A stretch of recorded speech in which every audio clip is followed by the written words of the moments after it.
Good morning, everyone. So we're having this, I think during the budget workshops, we were trying to determine whether this was a meeting, a workshop, a work session, or a hearing. I think we all decided on hearing and there's no negative connotation here. The idea is to get a draft budget in front of the membership and set up an environment to ask questions, get opinions, and basically explain all the various areas of the budget that have been talked about and worked through over the past 3 days, well, actually over the past several weeks with regard to the Budget and Finance Committee, the GM and his team coming back, the Budget and Finance Committee re-meeting, working with everybody. So there's a lot of folks that have had input into this budget. And so now it's time for the membership to have input into the budget. And we're really looking forward to, explaining things that might be a little bit convoluted, taking opinions on what should and should not be done, and basically having that open discussion for the budget so that, we as a community, as a homeowners association can agree that this is the best way to move forward both now and in the future. So with that in mind, I would like to turn over the meeting to John Bailey, our general manager, and he will walk us through a couple of slides that'll introduce the topic of the budget, and then we will take questions at the end. JB. Thank you, Mr. President. Good morning, everybody. We'll keep going with this process, right? The presentation today will be as brief as I can and yet concise. It's on the monitors. There are hard copies available here in the room. It's on the television. It's on the website. And so we'll go through that first. And then at the end, we have a microphone here for anyone present who wants to make comments. Please state your name and address and speak directly into the mic. And the purpose for that is so that it gets covered and recorded for the video record of this gathering. All right, so with that, we'll proceed and jump right into the first slide. The assessment is proposed at $951. That's still a $30 increase over last year's $921. Of that $951, 71 of that is to address the projected operating budget deficits of the last 2 years. $41 of that 71 is a decrease in assessment funds that are available in the operating budget created by expense reductions. There were some that were done previously by the Budget and Finance Committee in conjunction with the General Manager, and we'll go through a list here in a moment of all the things that the Board of Directors looked at over 3 days earlier this week. The total operating budget number for recommended budget for 2018-19 is $11,423,018. The reserve balances all remain positive for April 30th, 2019. There's a pay increase of 2%. That's down from the original proposal of 3%. That's a 1.5% COLA with another 0.5% available for pay rate adjustments based upon a human resources consultant review. We have a lot of different pay studies that have already been done, a lot of other data that we can glean from both county and state type of numbers of comparisons in the marketplace in this area, and our HR consultant will be going through that. So that's where that other 0.5% might come into play. If something is too low from the marketplace in that pay grades that get established.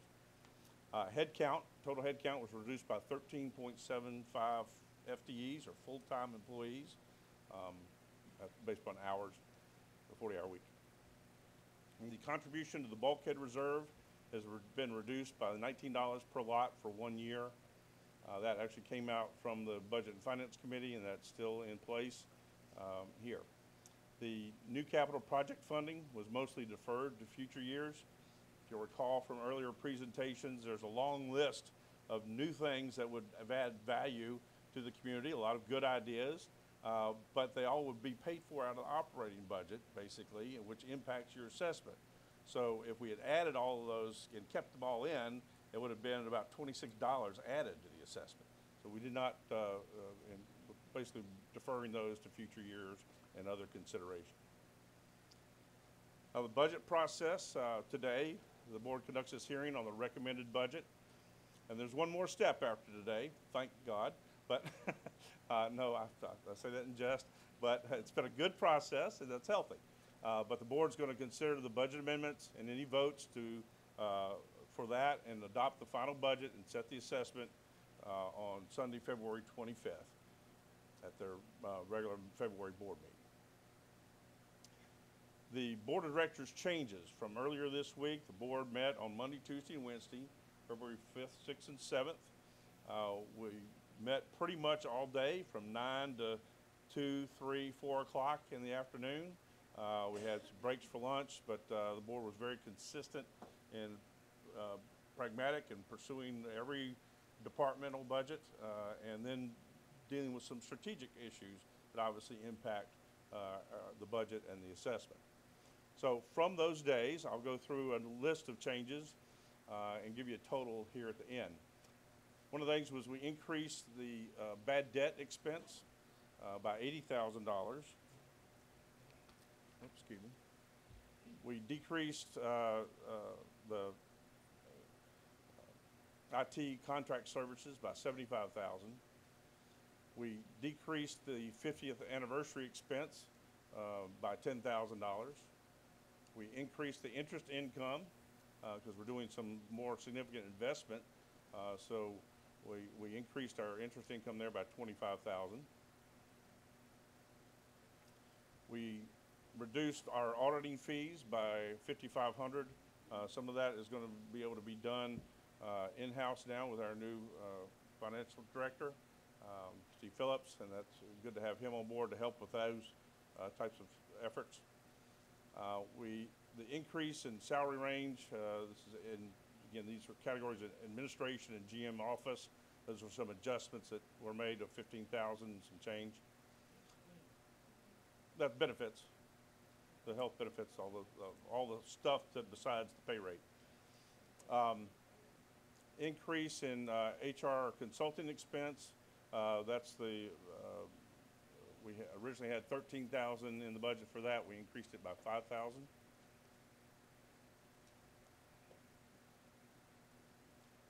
Decrease in IT computer services of $5,000. Increase in miscellaneous revenue. This is related to actually farmers market versus a generic miscellaneous revenue. We wanted to identify that specifically as about $1,500. This is in the finance and PR marketing departments. In PR marketing, we decreased printing costs by $17,000. We decreased postage costs by $14,000. We're basically cutting back on one of our activity guides. Instead of 3, we're doing 2. And if somebody wants it mailed to them, they basically opt in on that, and we'll continue to mail it to you. But we'll be able to reduce significant costs there. Decrease in promotion costs. These are a lot of different advertising venues that we have. We took a look at what we are advertising to our inside folks versus outside the community, and a different balance of that and mix. So that saved $25,691. In police and recreation, total, we decreased overtime throughout the association by $25,000. There's a decrease in contract services of $2,600, and a decrease in the dog park expense of $6,000. That was the capital piece that's still being done, but it's not in the operating budget. In maintenance, that would be general maintenance, public works, and golf maintenance. We decreased the roads and bridges expense by $30,000. I had actually increased that by that $30,000 figure to get more things done in this next year. We went back to prior year actuals with that. Decrease in building maintenance, the same type of thing, by $20,000. Decrease in overall labor in the maintenance area of $40,000. It's a cut where, if you recall, we had a reduction in full-time employees of 12.75. Earlier slide indicated 13.75. There's that one other spot.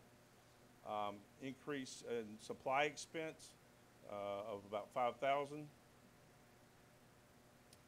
And then in all departments, we decrease in medical benefits. This is our HRA contribution to the employee benefits. that reduced things by $100,000. And then a decrease in the amount of the pay increase. I mentioned it in an earlier slide, but reducing that from 3% to 2%, that's another $30,000 there.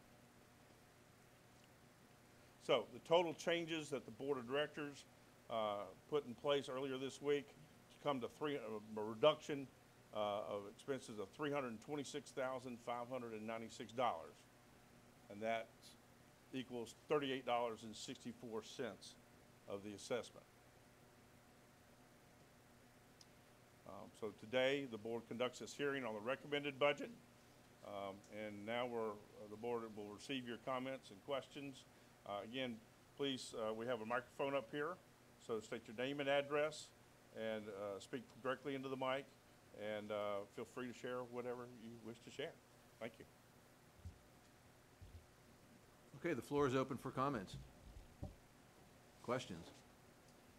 Sir, please.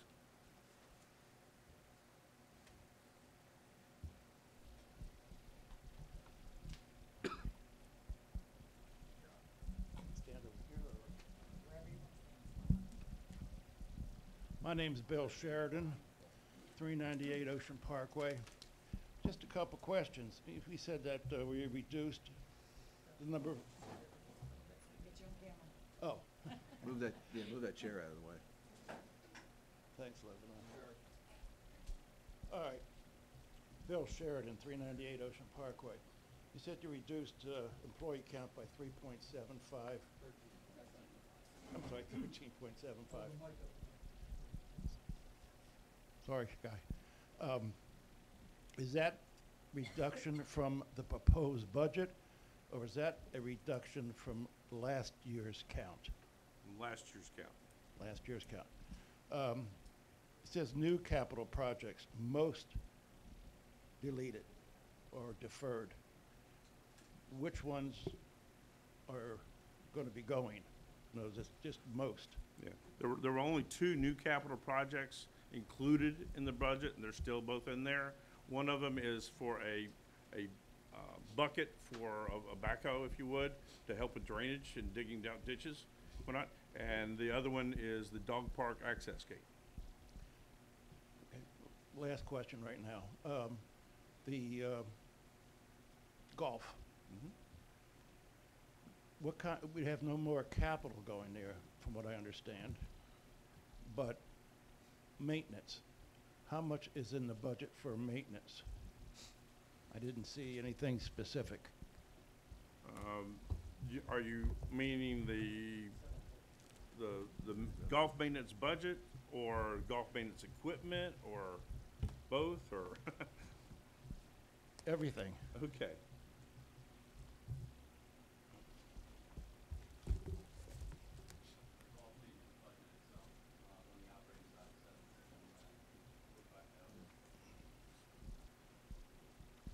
Thank you, Steve. And that's an expense item, correct?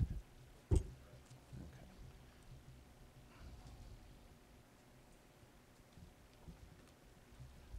That's it for right now. Okay. Thank you. Yes, sir. Anyone else? Comments, questions? Floor is open. Ma'am. My name's Peggy Tomarelli, and I'm from 31 Bird Nest Drive. In the beginning where you said pay increase of 2% and then 1.5% COLA, what is COLA? Cost of living adjustment? Okay, okay. And then at the end where you talked about saving $100,000 in the HRA? HR.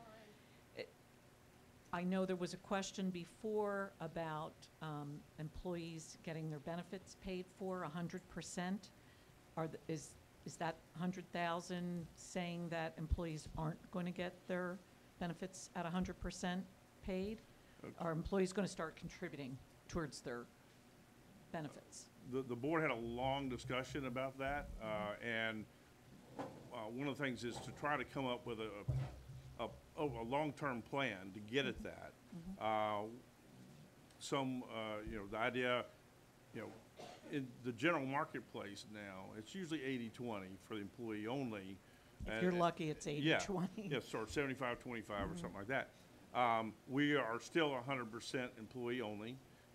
We're a large part of even the additional benefits for other members of the family are also covered to some extent.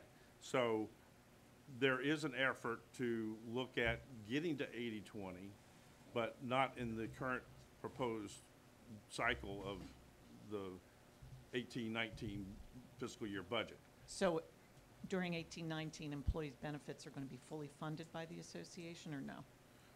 The employee only, yes, the 100% versus going to something different.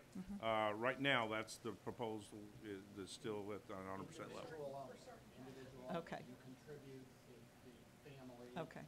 Employee, spouse, Okay. the employees contribute a percentage of that. Okay, because I really think employees should be contributing towards their own coverage. It's unheard of anymore that you get your benefits 100% paid by your employer. And that would save the association an awful lot of money that they could use towards drainage.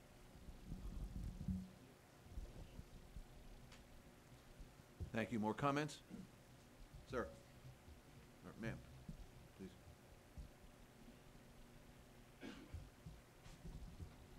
I'm Joy Braun. I live at 83 Hingham Lane. And I noticed that we have bands playing at 3 of our restaurants. And I just feel that that's something that is unnecessary if we're running a deficit.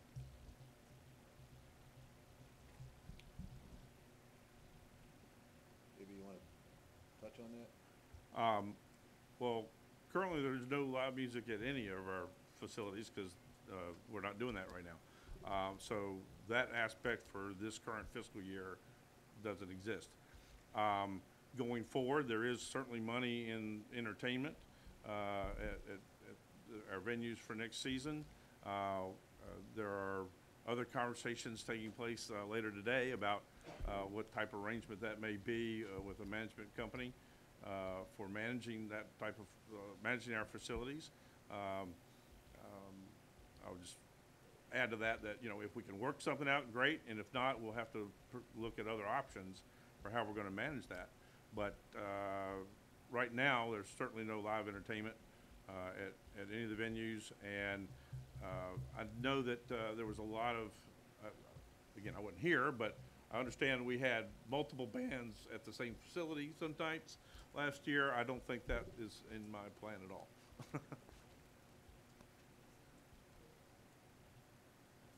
Sir?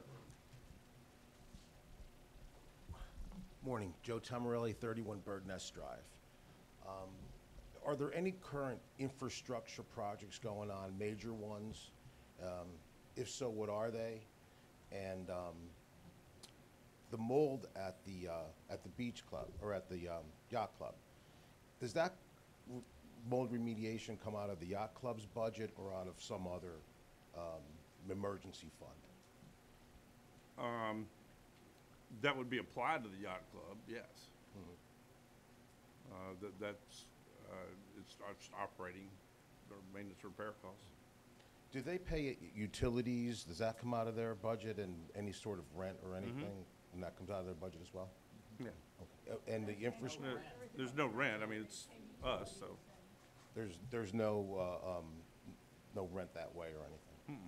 No.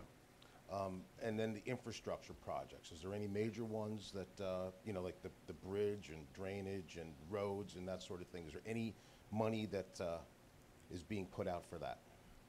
There's bulkhead work being done. We're in the process of getting the construction drawings completed for upstairs here at this facility at the Country Club. That would be work that would be getting ready. That's considered infrastructure? Yeah, yeah. Well, It's not renovations or? Well, yes, you know, maintenance? it's still capital infrastructure. It's a building, roads, grounds, all that would be infrastructure, if you would. Now, some people may define infrastructure as just being from the ground down.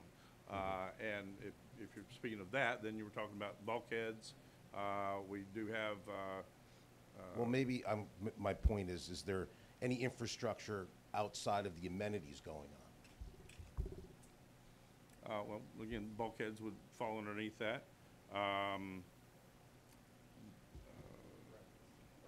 roads, we're gonna be doing some of that as soon as the weather breaks. And there's always ongoing ditch work. Now, it's capital, That's no. just maintenance though, correct? Correct.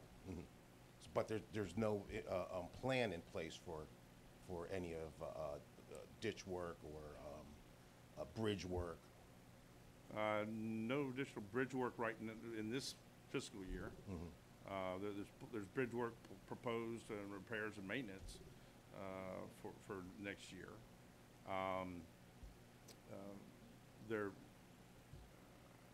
You may be asking about drainage and ditches and whatnot. There's the capital piece for the bucket addition, but we're still working on developing a plan, both immediate, medium term, and long term. I for heard drainage. that there were plans that were done already. I heard that there were 3 surveys that were taken. Engineering about studies have been done. studies, We don't yeah. have to do that work. It's just applying what we know from those engineering studies to Right. actually have a plan. So you have those studies. Are they available? Yeah. We could see those? Sure. Are they online? I don't know if they're online or not from when they were done. Probably not. Right. So Uh, to but get I've got 3 discs on my desk. So, would they be available to get a copy of? Sure, Oh, great. Okay. Great. Thank you. you're welcome. Yeah, JB, if I may, that's probably a good idea to get that, that engineering study out on the website somewhere so that Okay. folks could take a look at it. Let's take that as an action item.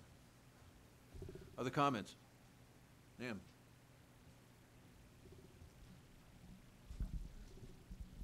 Hello, my name's Maggie Miller. I live at 15 Windward Court. The line item of the increase in bad debt expense to 80,000, what is the total bad debt expense? And what is encompassed in a bad debt expense? What kinds of things are in that? We have to write off due to certain circumstances, primarily bankruptcy. Hat, microphone. Sorry. It's about $200,000, and that includes the write-off of receivables that are totally uncollectible, as in foreclosures or bankruptcies. There comes to a point and you have no legal recourse. That's when it's written off. But Okay. it has historically been $200,000 for years and years, and we collect 98%. And for some reason, it got in the original budget at 120, and it was just not a reasonable number. Nothing's changed in our collections. They haven't worsened. We simply had the wrong number in there for bad debt to begin. Okay, so in that number is not included the number or the amount of money, and I don't even know what that amount is, that allegedly was taken from the Oh, no, administration? no, this is strictly collection of assessments. Okay, and so what are we doing with respect to recouping the money that allegedly was taken from the administration? That investigation is still ongoing, so we haven't reached a decision on that yet. We do have insurance. We'd have to check the deductible, but we do have insurance if in fact it was in-house. Who's investigating it? Worcester County Bureau of Investigation. But it's ongoing, it's not being Yes, dropped? we have no conclusions from them at this Okay, point. thank you. Floor still open? Comments? Sir? I want to be consistent in my Tom salutation. Janusek, 17 Lookout Point. Don't call me sir just because I didn't come and drink with you last night. Quick question, did we do any bulkhead replacement last year, or any bulkhead maintenance other than the one emergency job that we had to do? Do you know of? I don't know what we did, I don't know of a whole lot that we did last fall, and what we did from May forward, I'd probably, I'm just I don't wondering, know. because I know that, I mean, collected the bulkhead fees for all bulkhead lots for the last 2 years, and as far as I know, other than one emergency job, I think it was in Wood Duck, we haven't done any bulkhead maintenance, and there's no maintenance. And secondly, have you put together a bulkhead replacement schedule? Is that back on the books again? yeah, we had that presentation at the January Board of Directors meeting. Okay. And that's available for. if So, wanna so you look have at that? Yeah, that's Yeah. great, okay. So I guess my question is, how did you come up with the number of $19 as far as The reduction of $19, the bulkhead fee? $19 is the amount that everybody pays. Waterfront owner or not, everybody pays $19 Right. a year for bulkhead repair and maintenance. And that's the bulkheads that are in the public, that are Oh, Ocean the Pines public bulkheads, bulkheads. not, Okay, all right. not an individual. So for individual lot owners that paid bulkhead maintenance for the last 2 years and there's been no bulkhead replacement or no bulkhead, we haven't had a schedule for doing it, I'm kind of trying to figure out why we have to pay into it for another year if we already have 2 years in back pay that's never been used. I think the primary driver there is the amount that we do need when we start the process. In 2 or 3 years, we have projected to need most of that 400, whatever the number is, that we collect each year. Sure, we could freeze it this year, Right. but then next year, we'd have to come back and say, well, excuse me, you owe $900 for the bulkhead. I don't understand, but So- we didn't use it for 2 years is my point. But the plan to work, replace, or repair is a larger number than a 1 or 2 year collection. Does that make sense? Say we need, and I'm just making numbers up now just for the purpose of illustration. Say we need $3 million in 2 years. And we're collecting, we collected $100,000 last year and didn't spend it.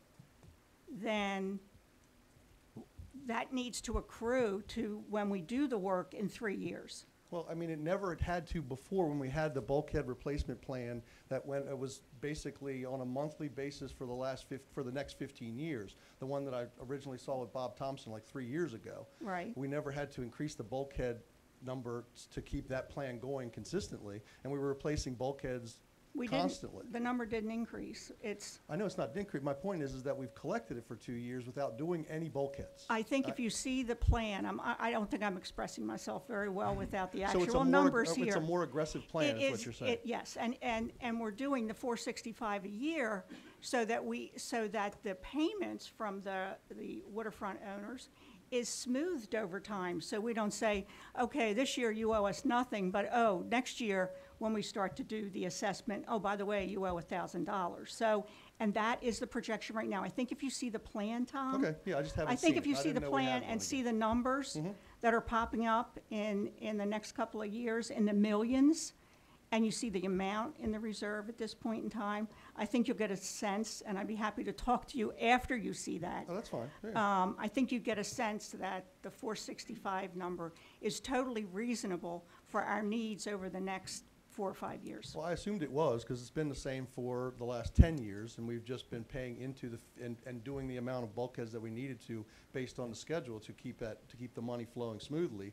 I was just confused as to why we needed to all of a sudden, so now we're doing, instead of, for instance, doing 10 bulkheads a year, we're doing 30 bulkheads a year. Right, we'll be, yes, Okay. basically. I mean, So, that's simplifying, but that's, I mean, just Yeah. as a, If I may. Ted, I'm sorry. No, One thing. go ahead, sir. Ted, I believe you had some specific data during our work session that supported the approach. If you don't have that in front of you right now, that's fine, but certainly, I think, Tom, that would certainly help synthesize exactly what you were talking about, because Ted had some numbers that would support that. As a bulkhead contributor myself, yeah, I took a look at it. We can sit down afterwards, but I can show you by spreadsheet.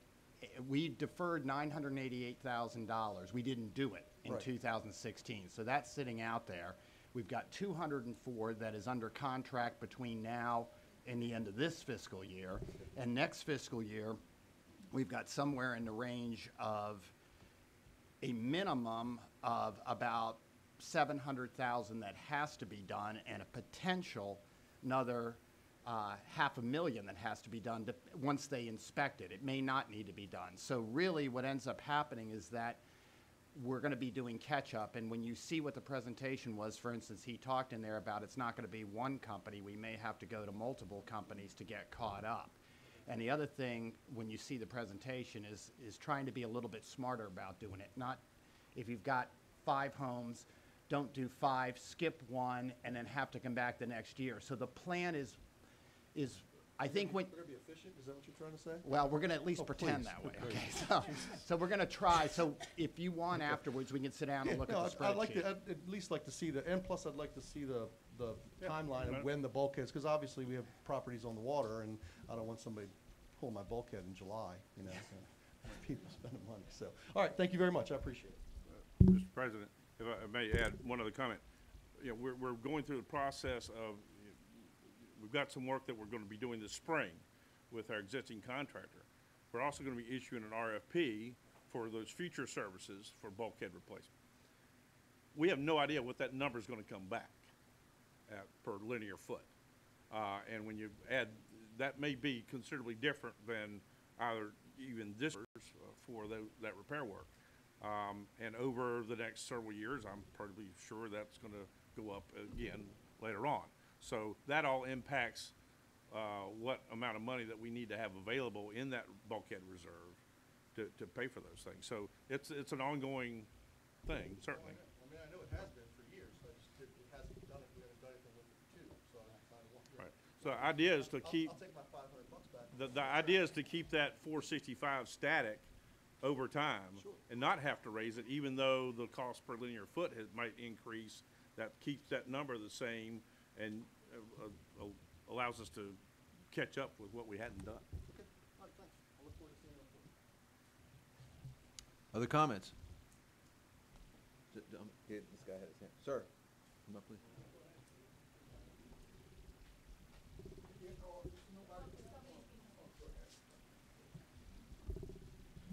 Joe Salafia, 406 Ocean Parkway. I'd just like to make a couple comments. This is off the top of my head from just what I heard today, earlier this morning. This fully funded employee benefits.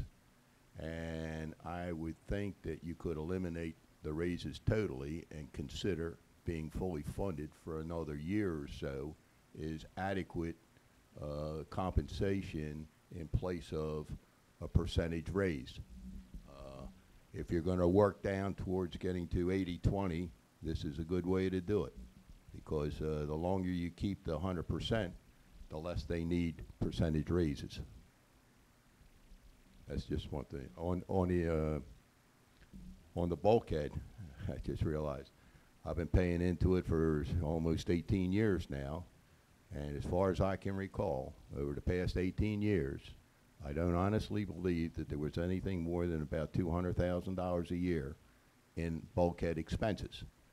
Now, as far as I know, the bulkhead reserves have increased and have sat there building funds, and there's been some comment about removing it and putting it over into one of the other reserve funds to cover some of the deficits, which is just incomprehensible myself. On the yacht club, I think that hasn't been spoken to much right now, but I think losing the amount of money that we lose throughout the Pines, and particularly at the yacht club, just in my mind borders on criminality. There is no concept, no reason why we should be losing that kind of money. And as the old adage goes, it stops here at the board. The buck stops here at the desk. So not only this board, but in all previous boards, I think have just been unrealistic and just unconscionably ignoring the losses and the slippage that we have had throughout the Pines. I've also been wondering where the Worcester County Bureau of Investigation stands with the investigation of missing funds, and just how long and how broad that might go. And I'm wondering if that would also extend to the slippage of food and beverage products that we've been losing over the years. And all this is your responsibility as the board to oversee and to make sure that doesn't happen and to catch it as soon as it becomes available. Everybody knew, the whole community knew it was going on at the yacht club, except the board. And it doesn't make sense. On bad debts, we keep hanging up around $100,000, $200,000 a year in bad debts. Are we filing liens on those properties as soon as possible? Sometimes I think we drag our feet trying to send more letters and and getting nowhere. Then if we're placing liens on the properties in a timely fashion, then we should be recovering those funds, those bad debt funds, as those properties are disposed of. Now, certainly, if a person is in bankruptcy, the property's not going to stay there for a lifetime. It's going to turn over somehow. On a different note, you probably don't have anything to do with this, I'm not sure, but a house across the street from me, I'm not sure the address, I think it's about 401 Ocean Parkway or something of this nature, has been in HUD for years. Total disarray of the property. Is just going downhill. From what I understand, even the family couldn't purchase it back from HUD. They say it's got to sit there 5 years unoccupied before they can do anything, just to get the paperwork through the federal government in HUD. I don't know what we can do about these kind of things, but I'm sure it's not the only property in Ocean Pines that may be sitting in HUD's hands. So I was wondering if anybody could check on that, find out what the status is. The address is either 401 or 403 Ocean Parkway. Let me stop right there. JB, can you take that as an action item, please? Got it. Thank you. Again, back on the yacht club, talking about going to an outside manager or leasing it out. I honestly don't see why we can't just find somebody and lease it to them for $1 a year for 2 years on a 2-year basis, $1 a year. Let them cover all the expenses of operation. Let them hire the employees. Let us and you all get out of the food and beverage business once and for all, or at least for 2 years. Reevaluate the situation after that. If it's going well, then you can negotiate a percentage of gross or some other type of a lease. But for $1 a year, we make $150,000, $200,000 by not writing off the loss. So to me, as a dumb little community member, it just makes a little bit of sense. And the concept of leasing it out to an operating manager and then hiring our own employees, haven't we learned that yet? Haven't we learned that lesson yet? It's just a bad idea. You wouldn't want to have somebody else's employees in your business, running your business, and I don't think any other operator would want somebody else's employees running his business. So if we're going to go that route, which is the only logical and reasonable way to go, then I think they should hire their own employees, train their own employees, take over all the operating expenses, and give us $1 a year, and we made $200,000. Thank you.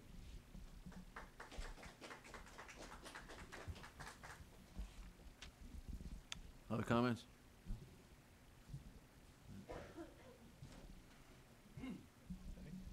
Joe Reynolds, 84 Watertown Road. On the bulkheads, I've seen the plans for the bulkhead. I've not seen the plans, but I was here for the presentation of the bulkhead presentation. It was made by our Public Works Department or whoever did it. The plan was not that convincing to me. And I'll tell you why. To my knowledge, we don't have bulkheads collapsing all over Ocean Pines. When I moved here about 30 years ago, we began a bulkhead replacement program for the entire Ocean Pines. Every bulkhead was to be replaced. It was to be done in a systematic way based upon essentially so many dollars per year based upon the collections from the assessment. And that progressed rather nicely. There were always some emergencies here and there, I'm sure. But now this talk of, well, we're going to bring in 2 companies to start doing this work. I'm not convinced there's a need to bring in 2 companies. I'm not convinced there's a need to change our bulkhead replacement program much more than it was in the past. And in the past, it was essentially so many dollars, and Ted, you may have the number. I believe it was $1 million, give or take a year. Whatever, in other words, the bulkhead assessment, if it's $450, most of that money that was collected every year was spent on bulkhead replacement. There was always a little left in reserve, but essentially we collected what we were going to spend and we did the work. Now, unless we have, and I'm not, maybe you know of something I don't, but unless we have emergency bulkheads failing, or bulkheads failing all over Ocean Pine, I'm not sure we need to change our current setup of spending what we take in every year with the 450 each year in a systematic way. In fact, we haven't completed, according to what I've read, the old bulkhead replacement program. We got another year or two to do that. So I'm not convinced about the bulkhead. I think it's a bureaucratic way to raise money. I'm not too happy with bureaucracy. And that's what we are, just like the federal government. We're a bureaucracy. DR enforcement. We're reducing the maintenance, not DR, maintenance. We're reducing the maintenance expenses in the budget. One of the major complaints for the last 5 years or more, year in, year out, of the association members to the board of directors, not this board, all boards, please, please, will you kindly maintain what we have before you build anything new? And now we're reducing maintenance. Now, again, maybe you guys know something I don't. Maybe we need less maintenance now than we did last year. I don't think so. I think we have a lot to maintain if you look around this place, and yet we're reducing it. Public Works, we're reducing employees. Public Works is essentially responsible for taking care of the ditches. I don't know what we're doing with the ditches and the drainage. And I'm not sure how reducing the Public Works budget is going to help with reducing drainage problems. Public Works is probably a $1.6 million or so a year budget. Is that give or take a little bit? That's a big operation, big operation. To my knowledge, the Ocean Pines Association Board of Directors, or an association in general, has never, ever, in the 30 years I've been here, had anybody take an outside look at that operation to determine if we're operating at an official level. All Board of Directors see, just as you have seen, are numbers prepared by staff, put in front of you about what the budget should be for next year. You just essentially accept those numbers. And you can't question every little detail, but I think it's somewhere along the way, when you have a $1.6 million operation, the board should say, let's get an outside company. There are people who specialize in doing this. Come in and look at our public works operation. Examine it carefully. Are we spending our money effectively? I don't have a clue if we are. I hope we are, but I don't really know, and I don't think the board knows. And finally, I'm concerned about the overall track of Ocean Pines.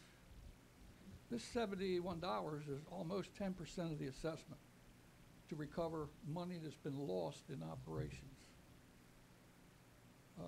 That's a sizable amount. $30 a year is about $250,000. And the last numbers I've heard on the loss is that it's going to be over $2 million. Is that? Okay. Let's talk $2 million. That's a sizable sum of money. So let's recover it. We had a loss before that we recovered. But what happened after we recovered it? We started losing money again. What is the confidence level of this board, or this community in this board, that this budget is not going to be exceeded in the coming year? And add to that 1.2, less what we're paying the $71.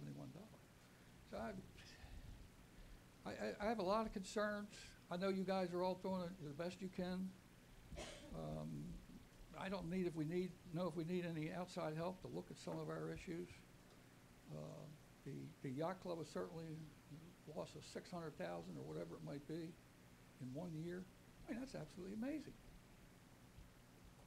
I mean, 10 years ago, if you just said the yacht club's going to lose $650,000 in 1 year on operations alone, then add the depreciation to it, you may be talking $1 million it cost us to operate that yacht club. And that million comes directly from the assessment. No place else, comes from the assessment. So there's a lot of concerns, you guys are trying your best, but maybe you need to look outside and see if there's some professionals that you can get to look at a few of the things we have going on. Thank you.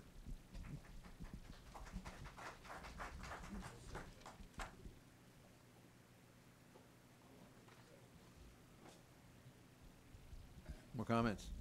What I'm going to say to a floor guy, I hope I can keep my voice going. You know, I'm nervous. I'll go along with my fellow about the York Club. How come we lose so much money? You know, Marty Clark has talked for years and years and told you people to close the York Club in the wintertime. You have not listened to a good man. That's the biggest problem. And the second, I want to ask, you know, years ago when they wanted to build a $6 million community hall, there was talk about selling all the lots. Did we got 18 lots here in Ocean Pine? Did we own 18 lots? How many lots we own what belongs to Ocean Pine? I think it's 18 or 19. There's a lot of lots. You know, when they wanted to build it, they wanted to sell them lots. Why, with all the commercial you make, why did you don't put on to get rid of? You pay taxes on it. That's money comes out of our budget. Why they don't try to sell it? We need money. I don't care you raise my dues $30. I'm always paying my dues before the first. But man, you people have to do something with the losses. I think so we got a good general manager. And I blame, you know, people, I blame the whole situation we are today. And I want nobody to interfere me. I blame it on Tom Terry and the general manager. They have killed Ocean Pine. And we still got here certain members that belong to that clique. They have misrepresented us in every way. We never supposed to have built a new yacht club. There was nothing wrong with the old yacht club. But Mr. Thompson wanted everything new. And now we sit with $2 million debt.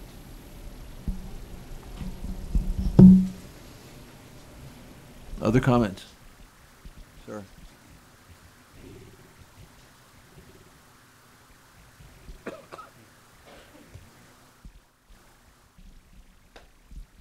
Bill Sheridan, 398 Ocean Parkway. Just to follow up on the bulkheads, a lot of assumptions were made that this may happen, that may happen. We may need 2 contractors. Well, if you got 10 things to do and you split it between 2, you still have 10 things to do. So the concept of maybe needing 2 contractors is not logical. You do what you have to do either with 1 or 2, but you don't go beyond what you have to do. Second part is I don't really comprehend the funding on that. I'm hearing it maybe you don't use it 1 year and the next year you need $1 million and so on and so forth. We have a little pot of money there to begin with. And we're saying, oh gee, it may be $1 million 1 year. Chances are it can be deferred into two periods. And we're starting with money.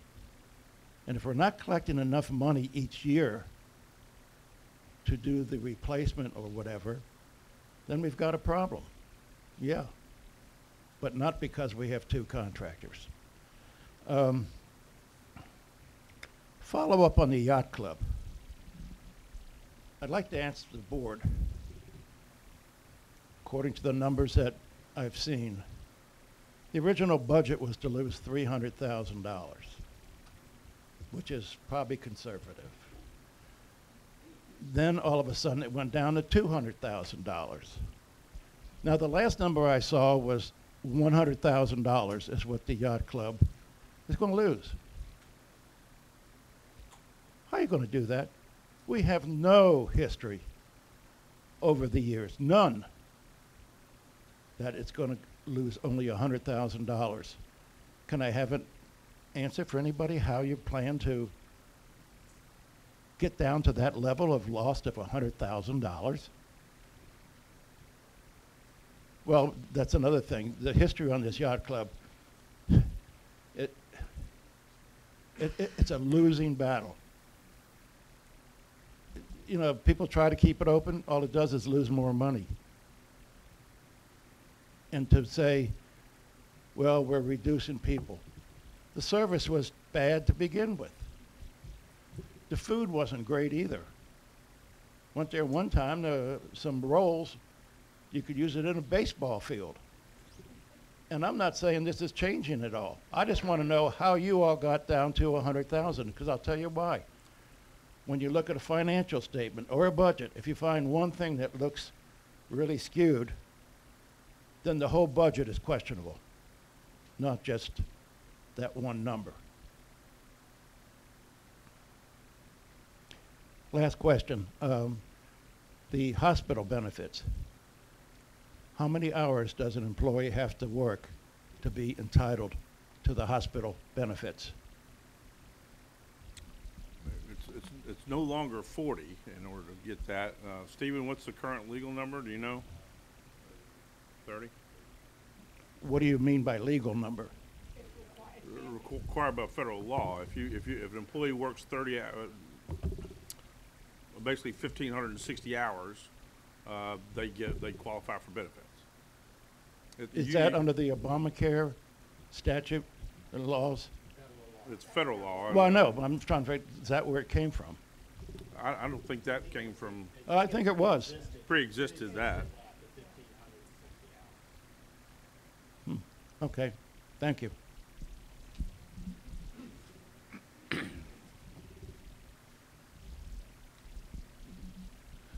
There's been a lot of talk, I'm sorry, Gary Miller, 15 Windward Court. There's been a lot of talk about the yacht club, and people have voiced all sorts of opinions on what should and shouldn't happen. Would it be possible, Mr. Bailey, for you to kind of give an outline of what the idea with the consultant firm is, so that people get a better idea of what you're actually thinking about doing? Thank you. So let me answer it. So at the meeting today, the board meeting today, one of the items that we're going to add to the agenda is an explanation of where we are in that process. We can't talk contractual numbers, but we want to share what the GM and the board have been discussing as possible options for that, so that everybody knows where we are, at least at this point in time. Can you explain what the basic idea of a consultant would do, how that would work? Well, yeah, I mean, okay, so at a high level, we talked about 4 things. Close the yacht club completely, okay? 2, run it ourselves. 3, bring in a management company. 4, lease it, all right? Now, there are pluses and minuses, so I was talking to someone and said there's 8 different scenarios there. One is we could do each one of those and you could have it be successful or a disaster. And we're looking at each one of those and understanding or trying to get a better understanding of how palatable each one of those potential resources or potential courses of action could be. We're bringing in, we're having somebody else on the management side of us help educate us as to exactly what it is they could bring to the table, and more to the point of that $100,000 loss number, right? Because I think if you remember in our budget work session, one of the things, Pat, and you brought it up, it's like, well, maybe one of the things that we ask of a potential suitor is to say, you bring us a budget, rather than us projecting a budget. Here's the scenario, here's the market, here's the facility, here's the operational aspects of it. Maybe part of what we should be asking these guys is to come up with a budget, you know? And, you know, so there's still some open issues per se. The one thing we're up against, and I wish I had a better answer, and I wish I had a better solution, but it's the concept of time. We don't have a lot of time to do this, all right? We can talk all day about how we got into this situation, and at the end of the day, we're still in this situation. So I'd rather focus on what can we do from here that's reasonable, all right? And perhaps it even gets, God forbid I use the word stopgap, all right? But we have to consider all options. So open-mindedness of now whether or not you can guarantee success, you're not going to get that sentence out of me. What I guarantee is that we'll look at all the options and weigh them, you know, but what I cannot predict is success of any one of those options. all right? So, with that in mind, we're gonna have that discussion today, and then we plan to go into closed session, because as we get all that information in front of everybody, then we wanna get with the vendor and say, now give me some more detail. Tell me exactly contractually what you would be asking us to consider, and that's where we are right now. JB, anything else? I guess I would say encourage people to stick around for the open session of the board meeting. As I gave a report at the January board meeting. It would be very similar to that. If you didn't hear that, it'd be a good opportunity for you to hear it. But we'll talk about some, how we got where we are from starting back in October. There were some conversations going on, and what's been talked about and publicized and since that time.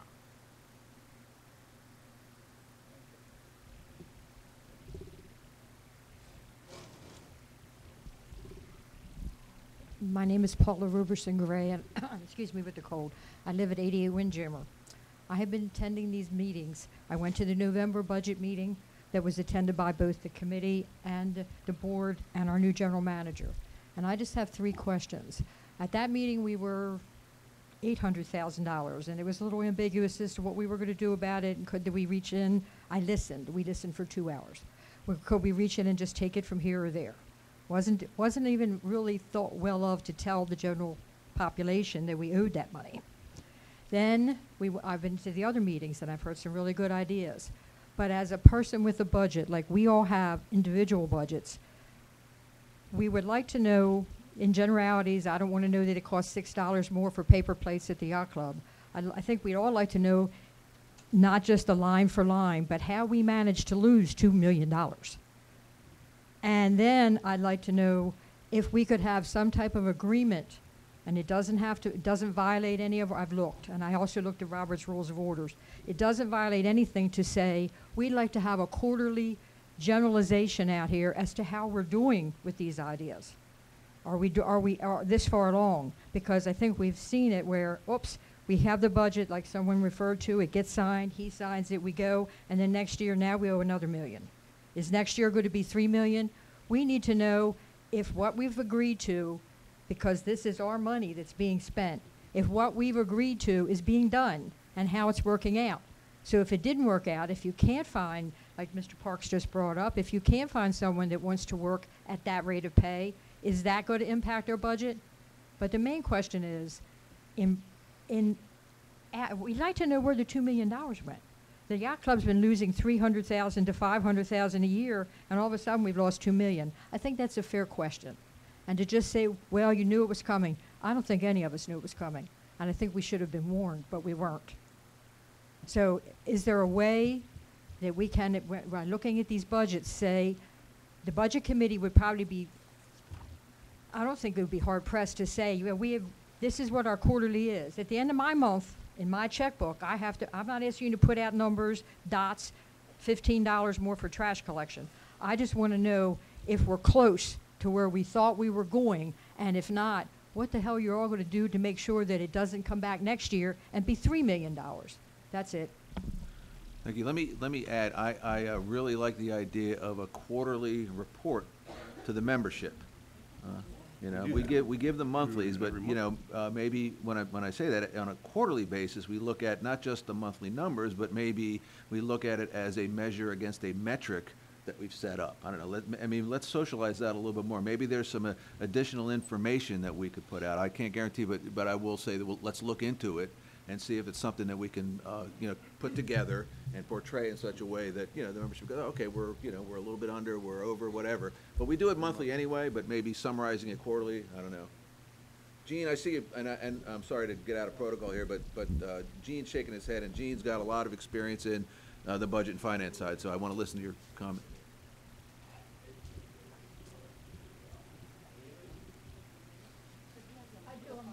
Yeah. All right, go ahead, Pat.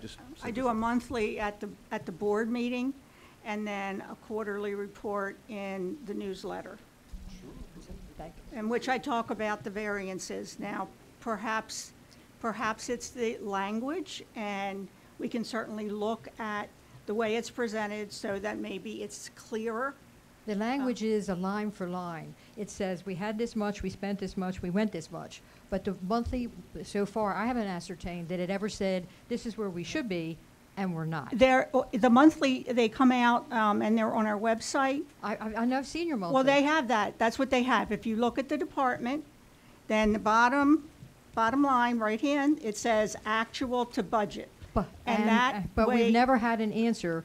If we were having that last year, actual to budget. We Then did. how did we get another $1 million in the hole? Well, that's a different question. That's an operating question, but it was reported monthly. Slobodan.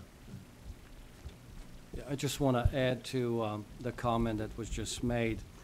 Actually, we do have in our resolution that's related to the Budget and Finance Committee, there is a process in place, one of which states, review and evaluate all financial statements and submit recommendations and analysis to the board on a regular basis.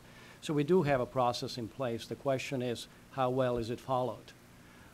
So I think, you know, not to leave everybody with the impression that we're not paying attention, but I think we need to do a better job in making sure that something like this doesn't repeat itself. Obviously, question becomes, has the effort been made to pull the brakes on certain things throughout the year to minimize the impact that we are currently facing?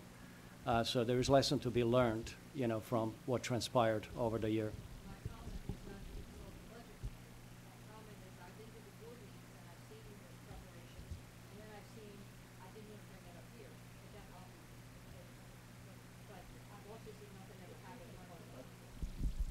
My comments and my questions weren't to insult anyone's integrity. You put it out well, but it goes and it just goes over, and what I've seen in the past year or so, maybe two, it's just stopped. So the next question will be at the board meeting to say, if we're getting all of this, and here we see we're this far off, no one ever at the board meeting seems to pay attention to us out here. They just say, oh, well, and then all of a sudden now we're in this big a hole. And it's not to make our general manager feel sorry he ever came here, but the idea of it is that if we need more at the board meeting. If you try to bring something up at the board meeting about the budget, you get told to go to the budget meeting. If you come to the budget meeting, you get told to go to the board meeting. Somewhere along the line, we're all going to be sitting in the driveway.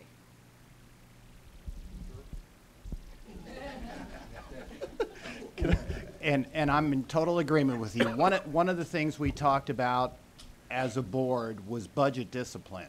Because if you go back and look over the years, we will pass a budget with the idea we're going to try to keep assessments as low as possible, and other things will occur during that year, or somebody will have a great idea and everybody says, let's vote for it.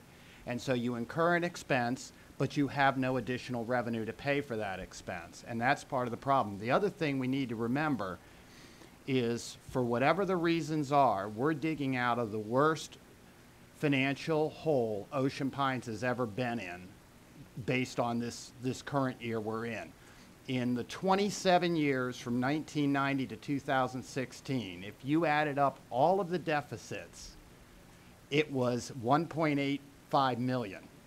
And if you add up the last 2 years, it's 1.9 million. And we went into the last 2 years with a $6,000 plus in the deficit line, and now we're down 1.9 million at the end of this year. So it is obvious we're digging out of it, we're working our way through everything, but the biggest thing for us as a board is disciplining ourselves and saying, this is the amount of money we brought in, and this is the maximum amount of money we're going to spend. And that's what it basically boils down to, in my opinion. Just to add what Ted said, so we don't leave you with a wrong impression. He said if we add all deficit numbers and surplus numbers since 1990, the net of that, it's not just all deficit, but that we luckily had some years where we actually had surpluses. So if you add both of those numbers, you end up with a net number that's actually lower than what we are projecting to have at the end of this year. You forgot the surpluses, and they are very important because we do have years when we were fortunate to have surpluses. I just want to, can I comment for just a second? It's Tom Janicek again, 17 Lookout Point.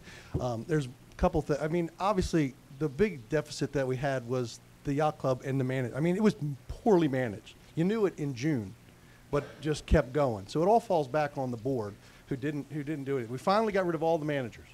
So all that big payroll is gone. I'm sure they still have 3 months worth of contract because that's how we tend to write contracts, where we just pay them for sitting home on their butt.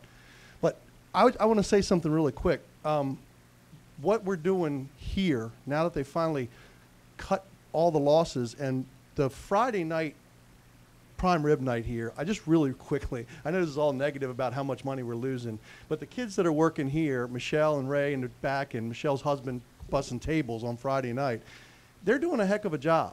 And I think, and the food is delicious. I mean, absolutely wonderful. And it might not be to everybody's liking that you have to take a number like Ponderosa and sit down and they'll bring you your food.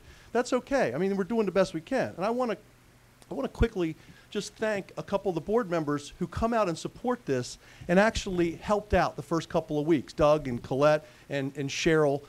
I mean, it really shows that you guys want to make it work, and it really made me happy to see that there was some participation from the board, even at that low level, just bussing tables and cleaning up the floor so other people could eat.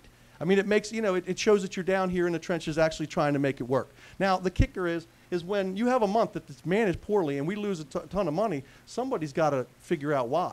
I mean, you can't have $180,000 in payroll in 1 month in summer and think that you're going to, it's just going to come back from a big boat parade's going to come in and buy a bunch of food. That's just not going to happen. I mean, we did a lot of stuff last year that just didn't make any sense, and everybody just nodded their head and went to the yacht club, had a drink, and left. So I'm glad we're addressing it. I can't imagine it could ever happen that badly again, because honestly, the board should all just quit if it gets that bad again in the middle of the summer. But I just wanted to quickly say I'm here just about every Friday. The food is delicious. Come out. These kids are doing a great little job with just 2 people, cooking at the yacht club and bringing the food over here and reheating in that little teeny kitchen. And I'm sure that the expenses aren't that much. I know they turned 45 prime ribs last Friday. I don't know what they did last night. I didn't quite make it here. But I just come out and give it a shot. I know it's not to everybody's liking, but the food's good. The only thing I would say is you really need to get some solar lights along that path where everybody's walking. It is pitch black out there when people are leaving here. There's a lot of older people that are coming, they're walking canes and things, and you really just go buy some solar lights at Home Depot and stick them in the ground going up that walkway. So thank you very much. That'll be it. I'm going to go hit some golf balls.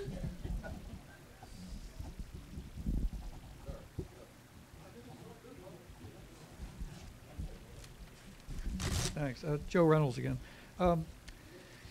Someone was mentioning about prior losses at the yacht club. I think if you look at the yacht club over time, the last 20, 30 years or so, the losses are probably in the range of 150 to maybe 200,000 average each year. If you want to, this past year wasn't an aberration, but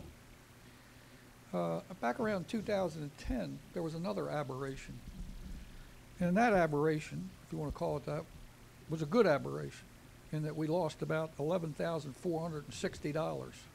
Lost $11,460.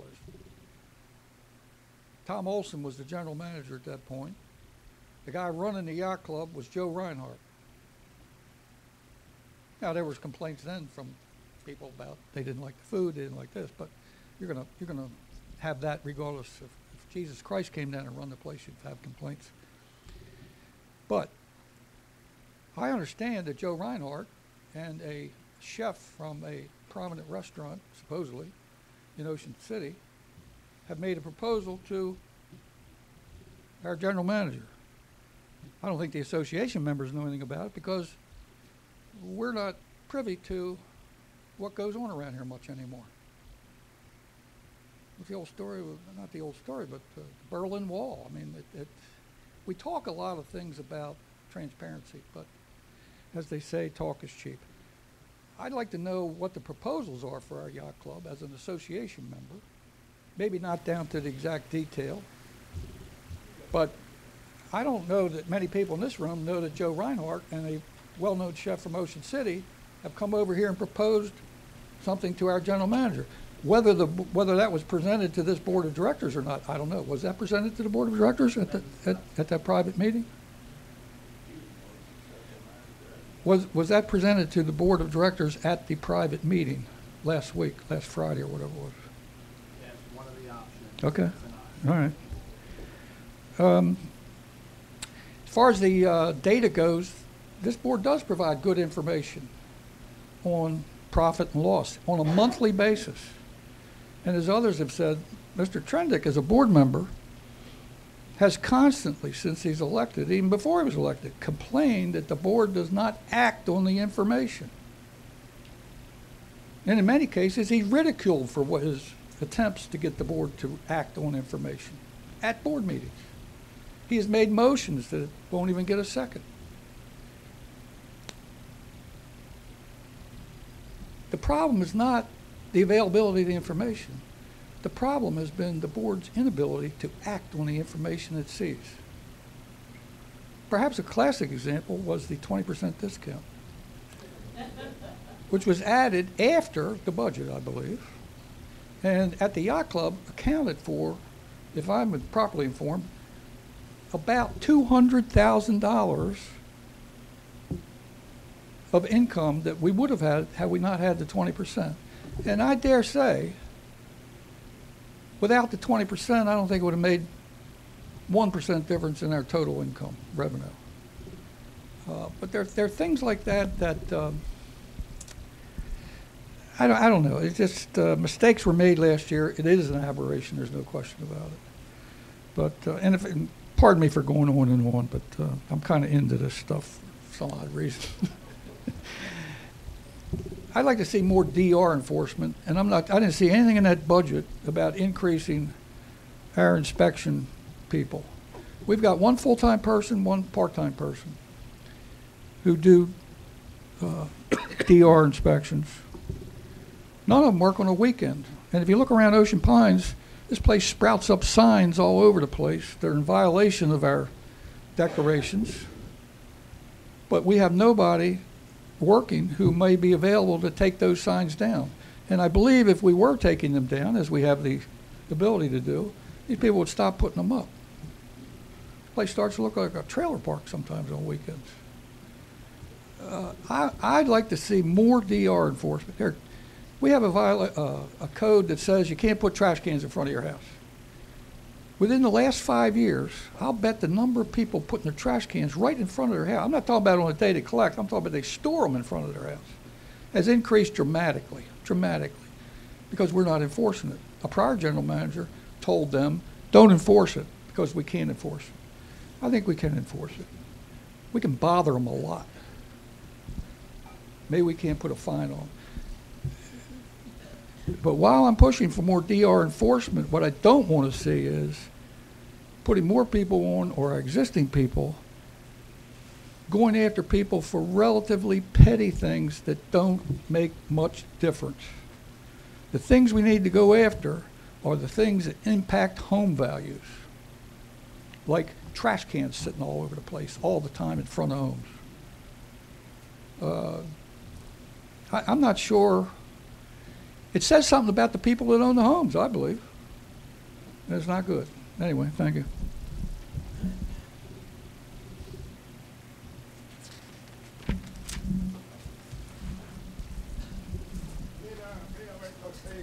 Other comments?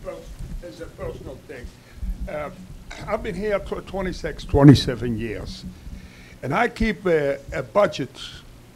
I talked to the general manager about it. I write every month up what my expenses is. In the year 1992, I pay home all the bills. My wife buys the food and the clothing. I pay anything what is concerned the house. Was close to $2,000. Last year, the same bills was over $8,000. So you see everything went up. That is the water bill, the dues, the taxes, the electric. And you all got the same problem. Everything goes up. But I'm trying to cut back. And I'm a person, if I see a light burning, I don't sit there, I cut it off. So I'm saving a little bit. And that's what we have to do here. That's all I want to say. You know, you all have the same budget like I got. You have to cut back somewhere.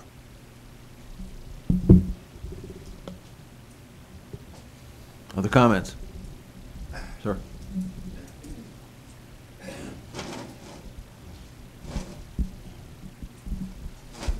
Tom Byerly, live at 6 Oceans End.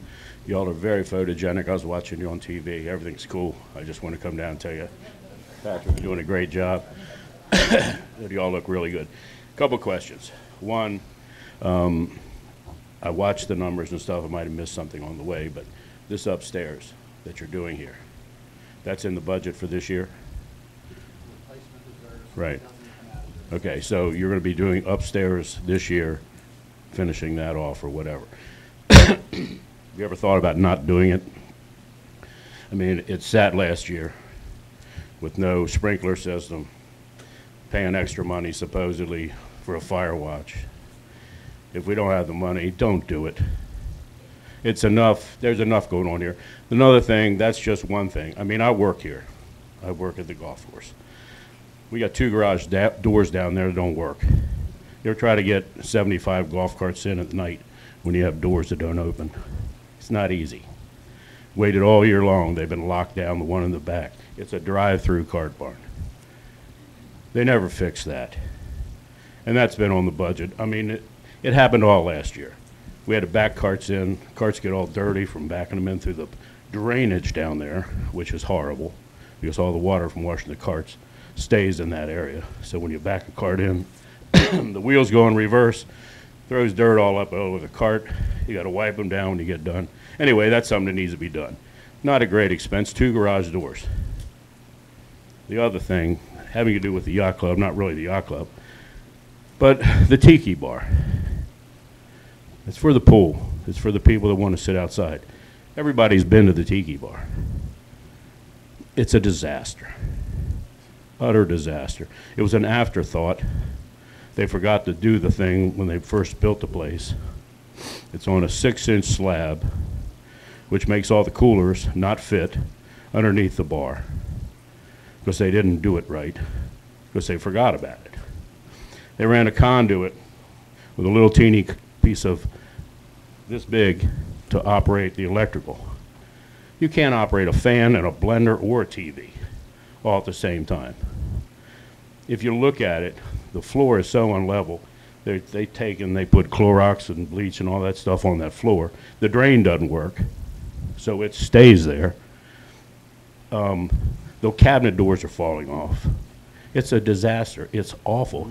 Right now, you should be running new power line to the tiki bar so you can put some fans in there, so you can knock down on some of the flies, so the floor drains. You need a fuse box in there so you can control everything from there. They act like it's a big major deal. It isn't. You take the line from the the bathhouse, you put it on that black fence and a black conduit, get the right size feed into there, you put a fuse box in there. You operate the whole thing with that as the panel. The power they have going to it now, be lucky to power this room. So there's another thing you got to look at. It's utterly, I don't know whether Joe or John, you've been in there. I'm aware of everything you just said. It's awful. And that's your everyday venue. People at the pool. People, I won't eat there. I'll stand over there and have a beer or two. I'm not going to sit out there and eat. It's disgusting. So that's one thing you got to look at too. Other than that, y'all are great on TV. Except for you got to make sure you talk into the mics, because on TV you always hear. So, thank you. Other comments? I have just one other question.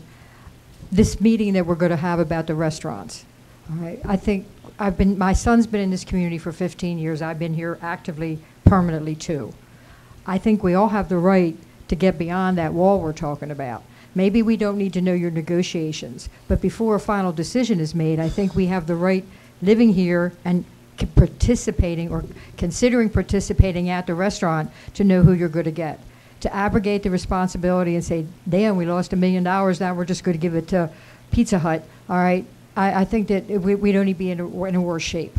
So maybe we don't need to know the pennies and the nickels, but I think before any final decision is made, I think that we should hear even if it's just what they intend to do and what months of the year they want to be open, a generalization of the plans before someone signs the contract.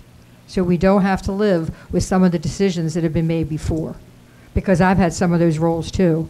And when you see that budget and you talk about your employee budget being 45%, well, maybe that's because your income was way down here. If you'd have had $1 million, you could have paid that for, $60,000 or $80,000. You're not teaching your people right. At the tiki bar up on the beach, or not the tiki bar, the one on the beach, at one of the meetings I said, you have to flag people down, all 4 of them, to get 1 beer with 6 customers. You need to bring in people, like was mentioned, to train your people. All right, but can we find out, is it going to happen, or is everybody going to smile and nod, and then we're going to find out we have a contract?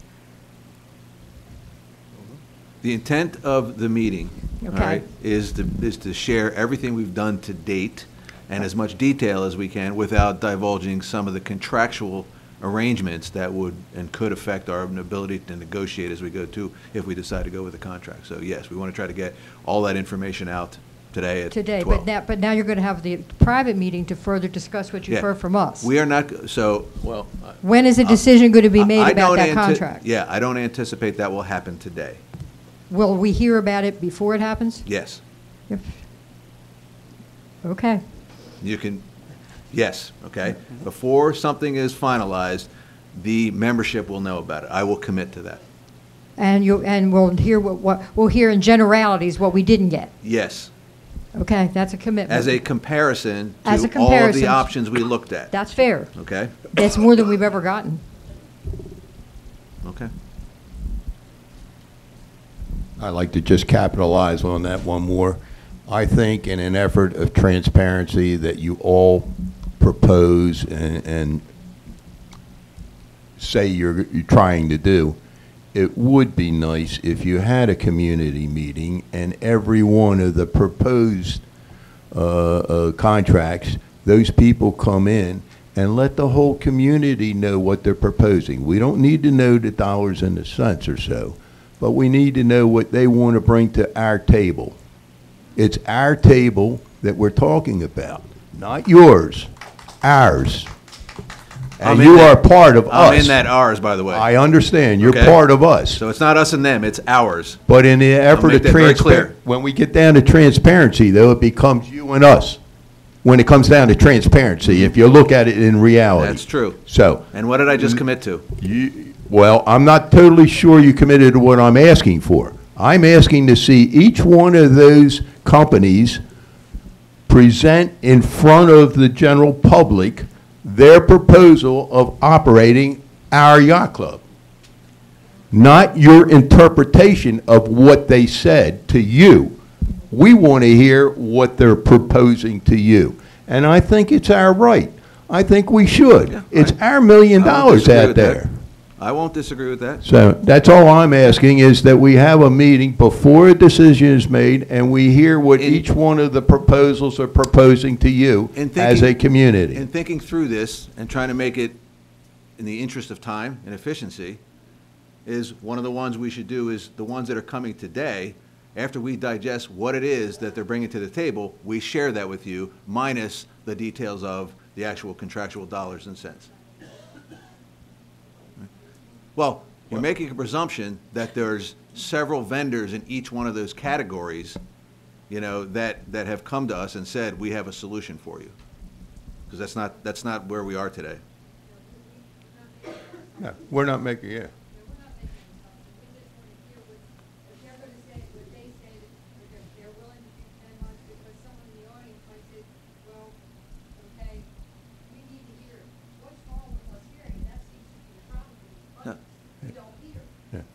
I want to hear what Reinhardt has to say, or what he had to propose. I want to hear what John Doe proposes. I want to hear what Jack Smith proposes, or whoever. Yeah. I want to Yeah, hear we their can do that. their proposal directly to the community. Yeah. After they make their proposal, then you can deal with them individually Point- and okay. evaluate all of them Point and taken. come to a All right? decision. Point taken. Yes. I will commit to sharing the information that we have. Thank From you. all of those folks. No, you're sharing the I don't want you to share it with me. I want them to share it with us. Let me rephrase my statement. I'll have them share the information with you. Thank you. Thank you, Mr. Parks. No, not this afternoon, no. More comments?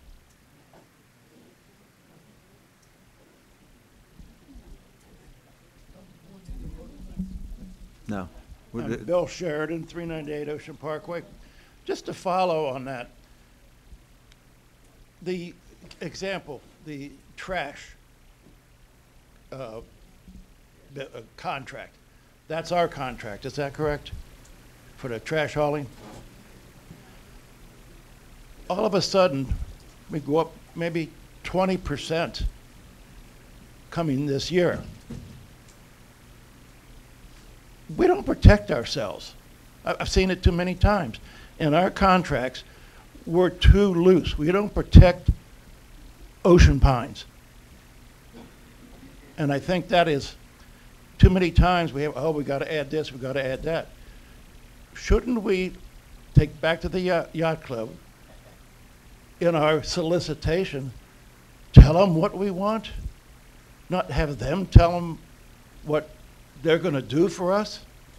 Then you've got apples and oranges to compare for one thing, and I don't know if we've had that experience before. But the final question is your proposal. What's in their proposal? Not the money. What do they say in their proposal? Is it just a proposal for money? Do they give you a business proposal? Do they give you references? I'm just worried that we're not protecting ocean pines. Okay, say like a 20% increase in trash. That's unacceptable and unbelievable. Thank you. Other comments?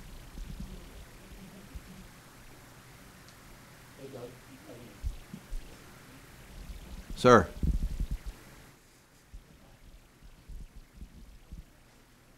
Hi, Steve Lind, 1113 Stones Run. Doug, could you tell us what the floor options were again, please, that you guys are discussing? Closing the yacht club, opening it and running it ourselves, having a management company come in and run it, lease it out to a third party. All right, I'm going to make this a lot simpler then, or you can make it a lot simpler. Eliminate number 2, opening it and running it ourselves. It hasn't worked forever. It's Agreed. a ridiculous idea.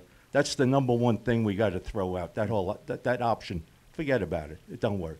I would agree. Thank you.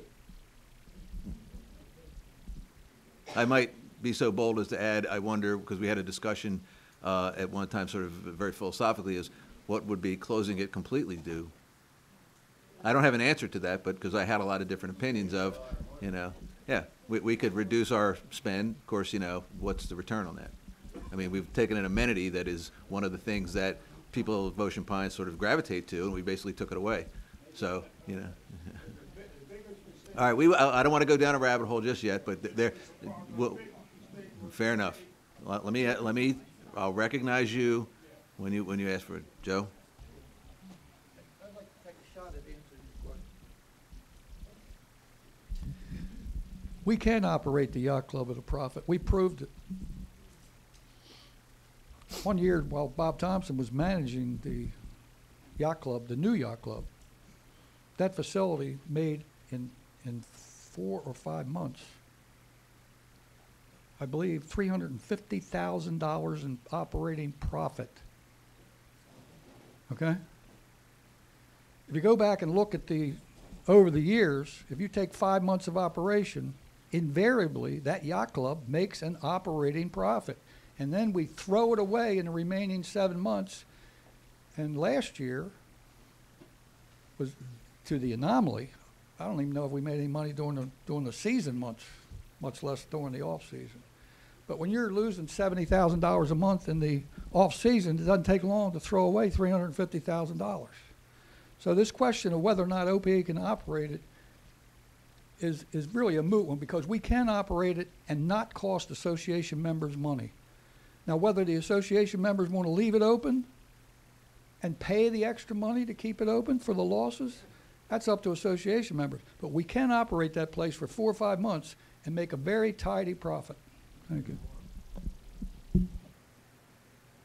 Other comments? Sir?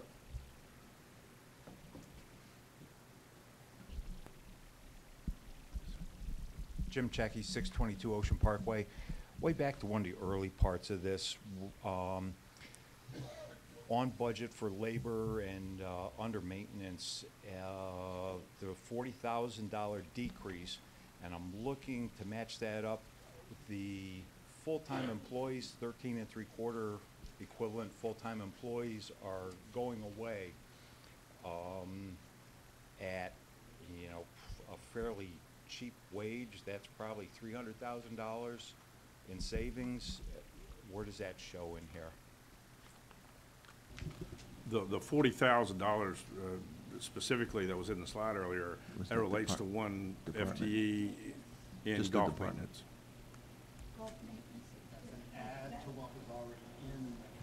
Okay, but the 13.75 is people gone, but I don't see the dollars. It was previously gone, it was already, the Oh, there- 12.75 was gone in the budget that was presented, then one more. That's the changes. To the 13.75, it Okay. only reflects the changes done by the board this week. Understood. Okay, and just one other thing, an earlier comment about the Public Works budget of 1.6 million, and somebody saying maybe, is that buying us a lot, or are we frittering away money? Coming from a contracting background, 1.6 million for everything I see people doing around here doesn't sound like a whole pile of money. Flip side of that is, I live on Ocean Parkway. We do have a lot of equipment. I see a lot of trucks, backhoes, bobcats going up and down the road. You know, so that if nothing else, it's something that I think would deserve looking at. Thank you.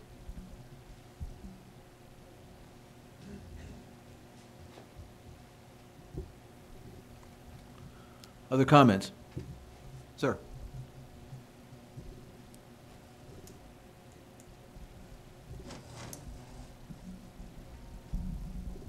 Bill Sheridan again. Just one comment. We don't get answers to our comments here or our questions or whatever at these meetings. Is there going to be another document that comes out that says, oh, well, here's what we listened to and here's the changes we made? Or another meeting that covers that? Thank you.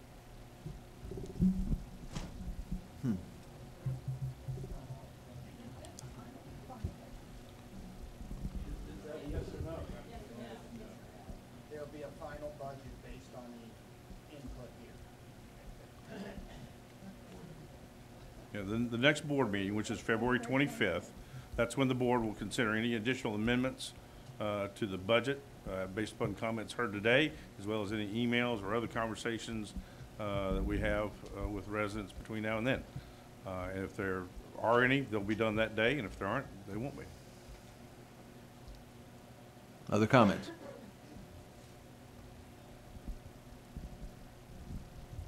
Okay, seeing none, thank you very much for your time today. Thank you very much for the comments. They certainly have been taking a lot of notes, and I noticed my colleagues here on the board have done so. Hopefully that'll translate into something that we'll be able to make sure we synthesize. We certainly include all of these things in our considerations for the final budget. I heard a couple of good ideas here today. And, you know, we've got more discussion and more work ahead of us. So thank you very much for your input, and I will entertain a motion for adjournment. Is there a Second. All those in favor? That's okay. Just wanted to make sure we closed. Thank you, Pat.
Okay, we have an agenda for today's meeting, and I have an addition to the agenda, so I'd like to move to add to our agenda a discussion of the food and beverage operation and the activities that have taken place from our GM to keep the record of the activities public. So I'd like to ask for, I'd like to move to add that to the agenda for today's session. Second. Any questions? All those in favor of adding that item to the agenda, please say aye. Aye. Aye. I have one more item from the agenda. I'd like to add an item to relay the discussion that we had with the OP Volunteer Fire Department yesterday to catch everybody up on where we stand with that regard. And I just, again, give a report in under new business. Second. Any questions? All those in favor? Aye. All right. So let the agenda proceed as adjusted. President's remarks, none at this point. I think we'll talk about the things that that are relevant in the items that I added to the agenda today. So moving on, public comments. I'll open the floor for public comments.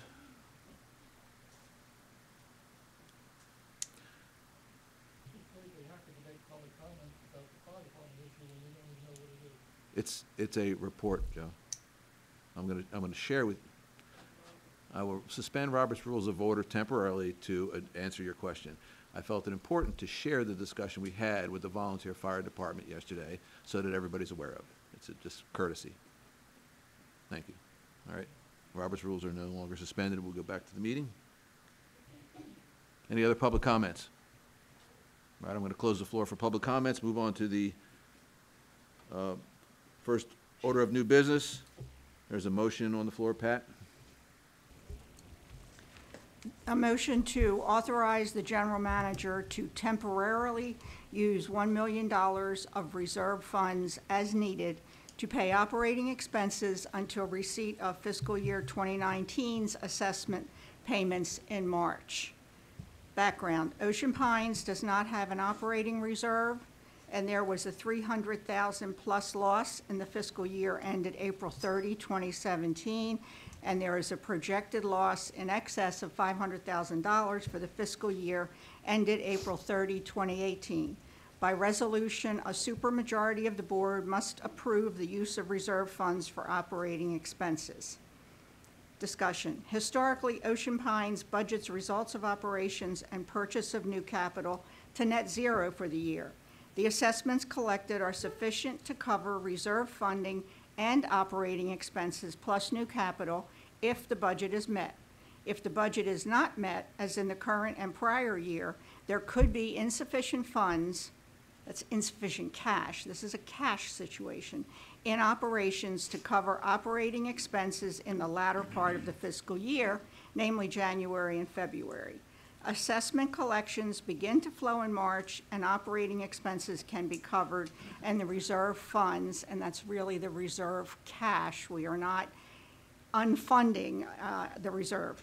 The reserve funds reimbursed with this inflow of funds, that's cash, for operations, making the use of reserve funds a temporary circumstance.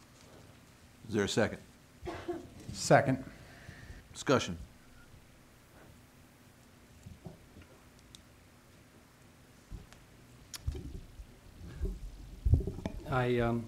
Slobodan.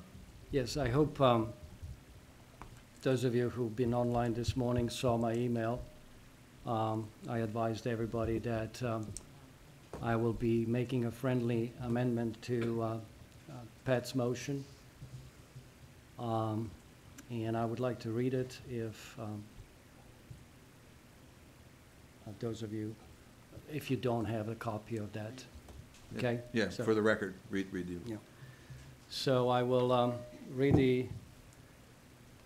my friendly amendment with the language included. I will highlight the change as I go along. Motion to authorize the general manager to temporarily use $1 million of reserve funds as needed to pay for previous board-approved operating expenses until receipt of fiscal year 2019 assessment payments in March, and as determined to be necessary by the association's treasurer, Budget and Finance Committee's chairperson, the general manager, and the director of finance. Second bullet, to instruct the general manager to obtain a written opinion from the association's auditor to also include their recommendation how such transactions should be properly recorded. Third bullet, to instruct the general manager to return these transferred funds to their original reserve fund accounts no later than April 27, 2018. Is there a second to the friendly amendment?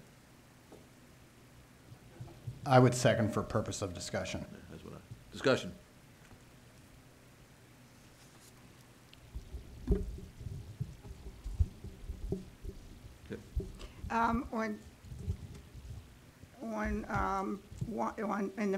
In the first paragraph, I don't think the Budget and Finance Committee chairperson can authorize any payments, any fund transfers, anything of that nature.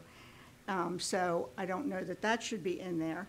And then also, if we get a written opinion from the association's auditor, which we don't need because the transaction will not be recorded in our audited financial statements, and it actually doesn't hit our financial statements. Our financial statements record cash.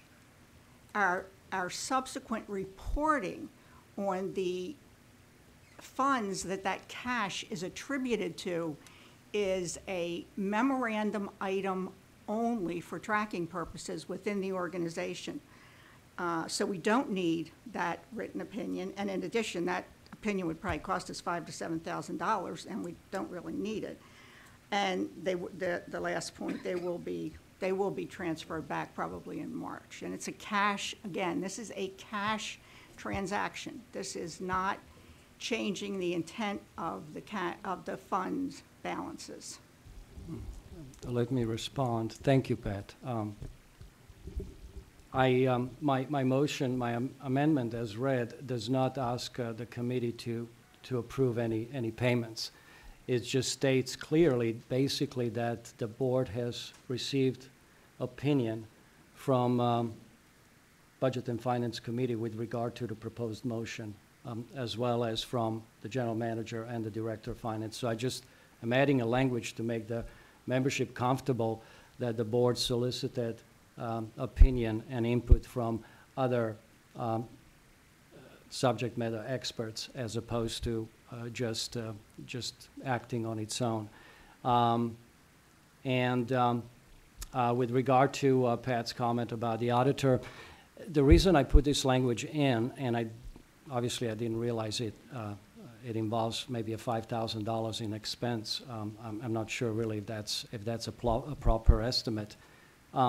But we all know that our financial systems are not necessarily up to current standards, and until we have a robust financial systems and accounting procedures, I feel like it would be very appropriate to get auditors reading on what we are trying to do to make sure that what we are doing is being done in a most appropriate way from a generally acceptable accounting practices. And I gather you're not questioning my third change. I was simply trying to take anything out of wondering when the funds are actually, when the cash is going to be returned. So I was basically spelling out clearly what the board is expecting the general manager to do. The other first change was really to allow for these cash transfers to take place only for previous board-approved expenditure, no new expenditure. So that's where I was coming from with the amendment, and be happy to respond to anybody else's concerns. So, I'm sorry. Let me respond. So, I think the intent is there. I like it. The last part, no doubt. Clearly that sort of delineates exactly when we need to make sure that, and I think that absolutely needs to be included. Going back, I think, based on emails we've shared and information that's been discussed, the Budget and Finance Committee made this recommendation, all right? So we're just following on. So it isn't a singular event that, that we decided to go ahead and do this. And then, and at the risk of putting our Director of Finance on the spot, we've got somebody who's got a CPA, and I think if we were taking an improper course of action, he would have flagged that, all right? So, and unless I miss my guess, there's been no discussion from our Director of Finance that we're doing anything out of the ordinary. And then we add on top of it, anecdotally, I was told that this kind of transaction has happened in the past. So this isn't unprecedented here.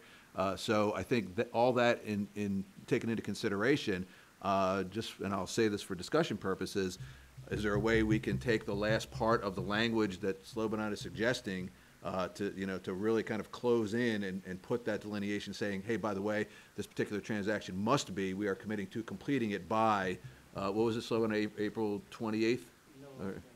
No later. To instruct the general manager to return these transferred funds to the original reserve fund accounts no later than April 27, 2018. So I would throw that out to the group and say, is that something that's reasonable? Cheryl. I don't believe it's going to be the general manager. It's going to be the director of finance returning the funds. And secondly, to follow on what you said, Doug, precedent has occurred, and that's why it's in our rules and regs that it needs the supermajority vote to do it. So we're not doing anything improper. It's not something that's never been done before, and so I don't think, frankly, I don't think there's any amendment needed at all. Yeah, let me, what I would do is, we only have one employee, and that's the general manager, so we're instructing him through whoever he needs to do it. And the last thing, I would just say that I don't think we need the legal opinion. So I'm good with this if we were to take out, or the auditors, if we were to take out that middle paragraph there and go with your first change and with your last change, would be my suggestion. Thanks, Ted. If the board is comfortable with removing the request to get things in writing from the auditor, I'm perfectly fine with canceling that particular second bullet.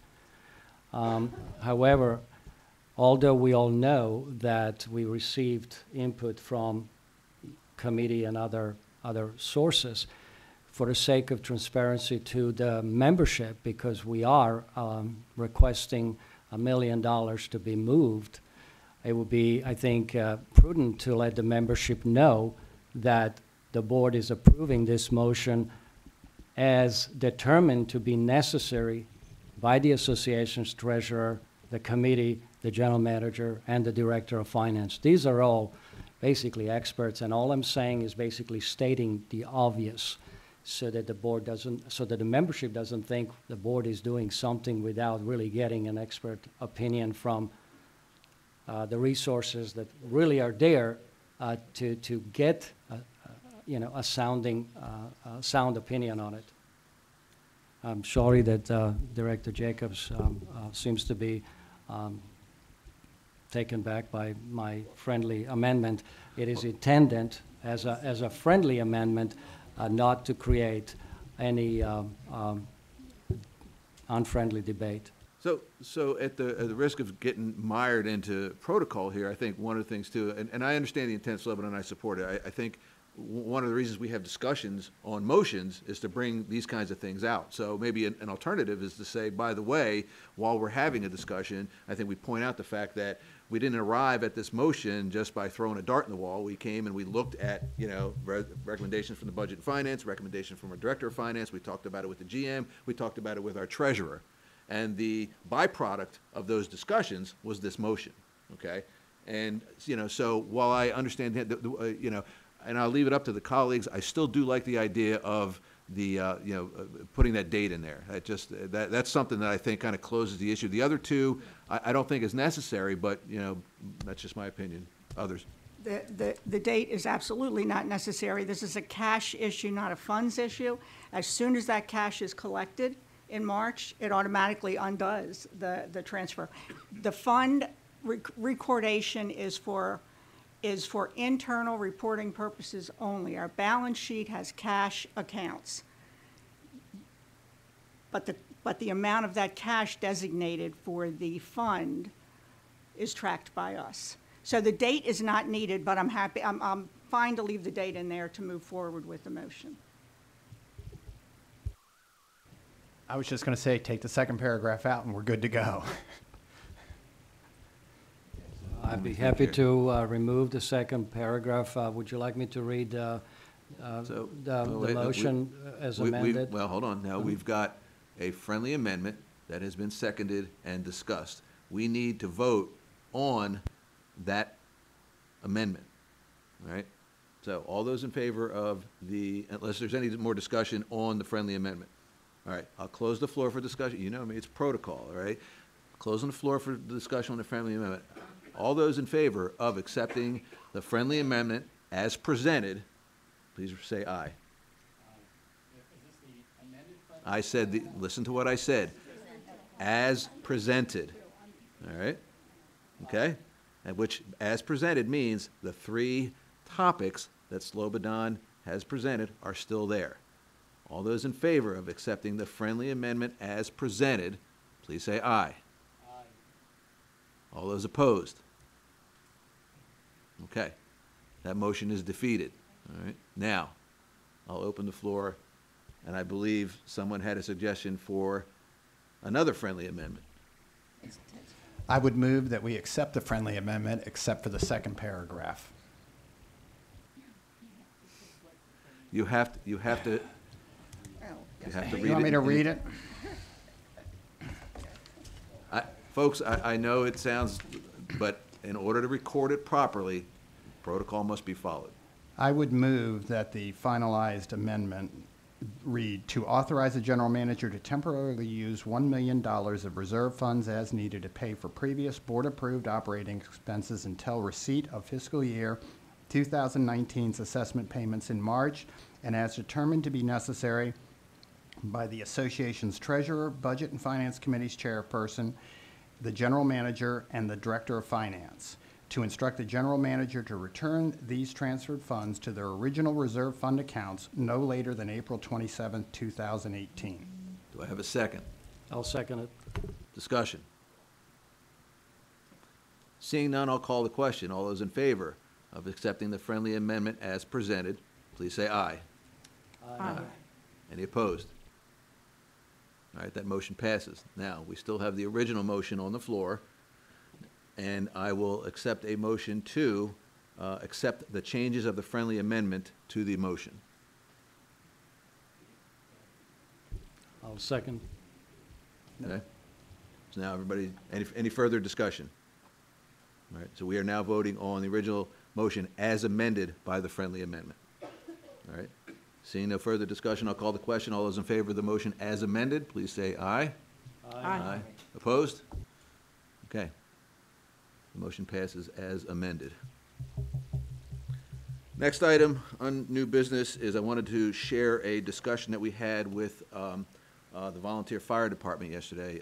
Based on the discussions during the budget meeting, apparently there's been a request, as normal, from the volunteer fire department for funding for the next fiscal year to both include operational costs and capital costs.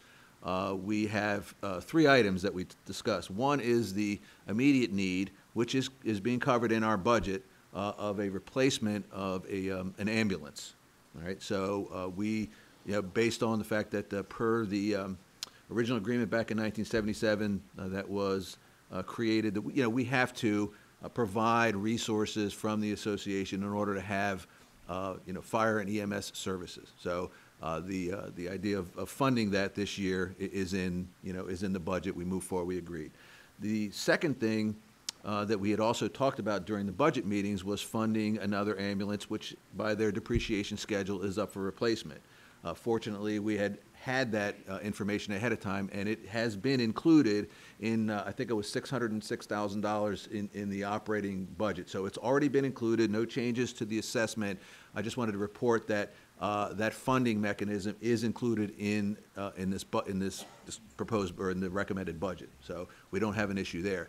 The most important point is when we open the dialogue, I opened it yesterday with the volunteer fire department, we've got an MOU, a memorandum of understanding of how the funding vehicle works as we go through replacing their assets as they reach the end of their useful life. That original document, I don't know when it was originally put in place, but the latest revision was 2013. And it's got a rather convoluted formula on how to look at asset life and funding according to the usable life, who gets what percentage of the funding. And as an experiment, we took a number and just tried to walk through the process and see where we ended up, and we got lost about halfway through that maze. So based on those discussions, based on a revised schedule of their capital assets, we posed the question to them, and they encouragingly received it and said, we need to relook at that. Now, there's nothing that we have to worry about right away. The immediate and near term has been addressed. Immediate being the one that is going to be purchased in this fiscal year, the near term being the one that's already in the budget for the next fiscal year. So what we're doing is opening up dialogue so that collectively we can have that memorandum of understanding in a much more reasonable fashion, so that it favors neither party, but it does accomplish what it was intended to do, and that's provide funding for fire and EMS services for the Ocean Pines Volunteer Fire Department. So those meetings will be happening. I think the important thing was we proposed that, and they were like, thank you, because they really do want to get it to the point where it gets a little bit more organized, because some of those folks, by their own admission, say, I'm not really sure what number's supposed to be here, so we're just going with the replacement value of the asset at that time, which is a reasonable number. So we want to kind of get rid of some of that, I don't know, confusion, complexity, and get that. So just those conversations will happen going forward. And I just wanted to report that that'll be an ongoing effort. All right. So, and then so moving on, unless there's any questions from my colleagues, because it was Ted, Cheryl, and I met with them yesterday. I know there was only three. What's that? I'm sorry, Ted, Pat. I'm looking at Pat. Ted, Pat, and I, by design, only three of us, so that we could not conduct any business. So any other questions while we've got that top of mind? Okay, so we're committing to having those discussions in the future. I'm looking forward to our our dialogue on that. All right, the last item that I have on the agenda is the food and beverage operation. It's kind of a review of where we are in the food and beverage operations, things that have happened to date. And I'm going to ask the board to suspend Robert's Rules of Order and allow the general manager to speak on our behalf. Is there a motion to do so? So moved. Second? Second. All those in favor of suspending Robert's Rules? Thank you. PB. Thank you, sir. I'm going to go back and give a little history on how we got to where we are today. Back at the October Board of Directors meeting, on October 27th, as a part of the GM report that month, I explained that we were going through this general food and beverage review and trying to find a short-term solution as well as the long-term solution, and that specifically I explained that day that if we were looking to do a direct outsource of the yacht club and beach club, that was the day that we needed to make that decision, because the process of doing a full-blown RFP, one, we'd have to write the RFP, get the board to approve it at the next board meeting, issue it during the month of December. You're not going to get results back, proposals back during the holiday. That would have put us into January to get proposals in, then a review of those, presentations to the board, and then selecting one of them, those proposals, and then working up the contract negotiations. You're into March, February, March time period before that can get accomplished. We were just, that was the time to do that, or we would have to pass at least for this next cycle. And of course, all that was reported in the press. On November 30th, at the November board meeting, again, I gave another update on that process. It was, by the way, back at the October meeting, it was, excuse me, that was when the board charged me with getting together with consultants and figuring out what our options might be with regard to our food and beverage operations. Again, gave that another follow-up report in November. And then on January 27th at the board meeting during the GM report, there was a separate extended period of time where I talked about everything else in addition to the yacht club and beach club issues. As a part of that, I've read this full report, and one was we could keep the operations strictly in-house. This would require, and I'm going to read it again, this would require the general manager to seek a qualified candidate to hire as the food and beverage director. Then that individual would have to hire a full complement of staff, train and keep training them, create the menus, and manage the customer service and financial business applications. The problem with this approach is that the association would still have all the headaches of oversight and management. Secondly, we could pursue direct outsourcing. That's a direct lease of the facilities to a third party. That goes back to what I was saying at the October meeting about we're too far into the calendar year to deal with that. And thirdly, we can pursue a managing partner arrangement with a third-party consultant. This option provides us with immediate expertise to maintain and manage our two main food and beverage facilities. And we have proposals from proven people who have been successful in the marketplace. In this format, the group will receive a management fee and receive a percentage of the reduction in subsidy level and or increase in the net profit of the two F&B facilities. The first year such would be a contract based on the approved 2018 and 19 budget. And if successful, contract renewal will be renegotiated after Labor Day, and the contractor would also serve as a consultant in the development of the following year's budget. That may also necessitate a change in the contract terms for second and or following years. That was all, again, stated at the January 27th board meeting. So then that was an open session on television. It's been reported in the press. Various committees issues have been reported in the press as well. And in that January 27th meeting, I stated it is this third option that is the recommended approach for us to pursue. We have 3 proposals to review. They were from the Matt Ort Companies, Sodell Highwater Management Company, and Joe Reinhardt. A fourth food and beverage operator in Virginia that I'd worked with in the past, also reviewed our financials and had several discussions with that individual, but he wasn't able to come up and actually visit the facilities. How that process worked, each one of those proposals, I met with them, talked to them beforehand, then had them come in to meet with me at the office. I gave them a copy of our financial, or P&Ls for the yacht club and the beach club. We talked about some general things at that point in time, and these were each separate meetings. And then I took each one of the groups, we went over to the beach club and toured that facility. Then we drove back across the bridge and weaved our way back to the yacht club and toured that facility. And then we also came over here to Turn Grill and looked at this facility. And then sometimes, if they wanted to, we could talk more then, or we could get back together at my office later on if they wanted to. And there were some follow-up conversations as well. But those were the 3 entities that I got information from and shared specific details and negotiating terms with the board of directors in executive session on January 27th. One of the questions, well, what are the details of those proposals? And one of the things that everybody needs to remember, that's not just details that have been given to us, that's proprietary details of the companies that we're dealing with.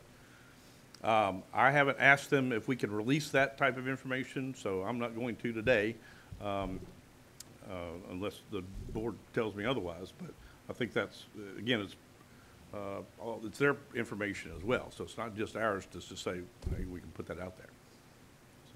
So with that being said, we've reviewed the 3 proposals, the terms. Sodell actually has ended up withdrawing, and they're correct. Their general issue was that they did not have the time or the staffing to be able to do it this time around. And so we had 2 to look at and consider. In addition to the other options that we were talking about earlier, do we just do it in-house? Do we close it? And the concept at this point in time is this afternoon, the board will be in closed session with one of the companies, and we will try to come to terms for a contract. That there's not a contract available ready to be voted on, so that can't happen today. The idea is for the board to confer with this company about terms for a contract, and there's a lot to that other than just whether it's a management fee, who are the employees are the employees of OPA, or are the employees of the company? And then there's all the other little contractual things like, trash pickup and food orders, and how does the financials get accounted for and everything. There would be a monthly P&L report from the company to us. And then, so again, there's all sorts of those types of details. Today, the board's going to be focusing on the general terms. Is there, what's the management fee? What are the terms in relation to subsidy level? In other words, so right now, the budget indicates a negative $100,000 for the yacht club. Might the term be, if you get that to 0, what percentage do you get of that reduction in subsidy? Is there a split? Do they get all of it? Do we get all of it? And then what if we get beyond 0? We do better than $100,000 better than budget. Should there be some sort of incentive on the contractor side that they have skin in the game? It's not just, so the challenge for the association and the board is, how do we protect our interests? And yet we also have to recognize they're in business. They have to have some sort of plan that works on that end too. And so it's going to be that type of conversation this afternoon. Again, there's no contract for the board to vote on, so that can't happen today. And that's what would be envisioned. The board has their regular board meeting on the February 25th. And at that point in time, that's when terms would be available for everybody to digest.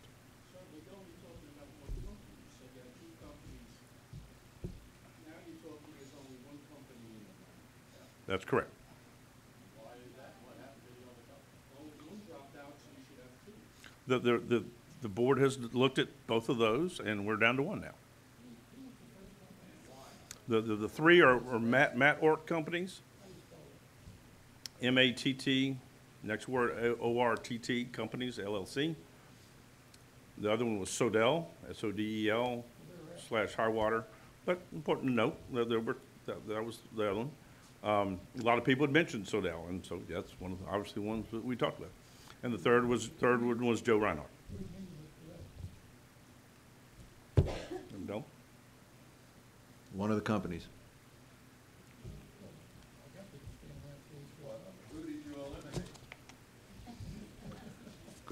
Well, let's put it this way. If negotiations fall today, then we may have to go back to that other party.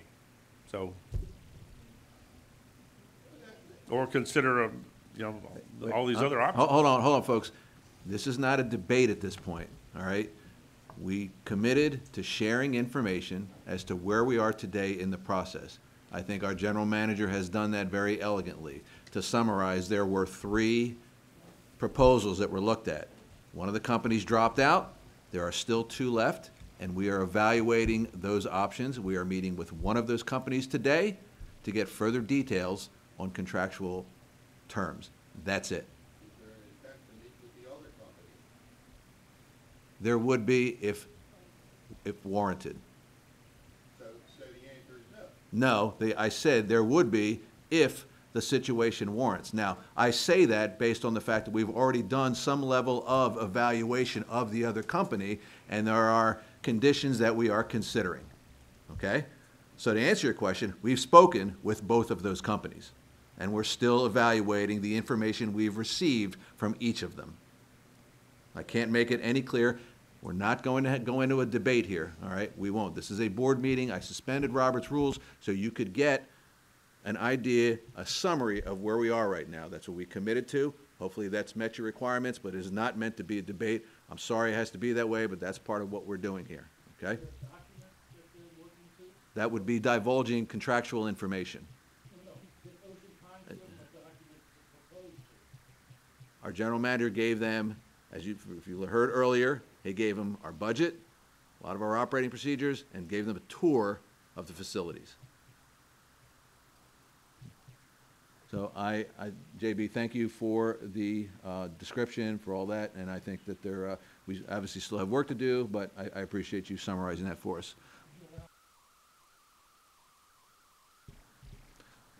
Slobodan. Thank you, Doug. I'd like to make a comment based on the general manager's presentation and the topic in general. And this is because the membership has not been privy to individual directors' opinions on the subject so far. I can state, speaking for myself as an individual director, that I am reluctant to even make a decision or vote on the proposed approach because, as you know, and as the membership knows, for a long time I have favored leasing, total lease as a preferred and best option for the association.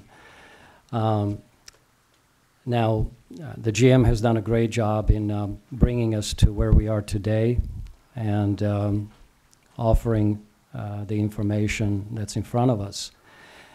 Unfortunately, from a business perspective, it's hard for me to support his recommendation because I believe the most attractive solution, which is a full lease, which basically takes the risk away from the association and puts it on the operator, is not in front of us.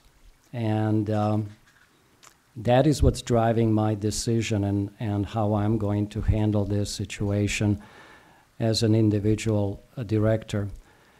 What makes it difficult is that we still have to decide how we go forward from here.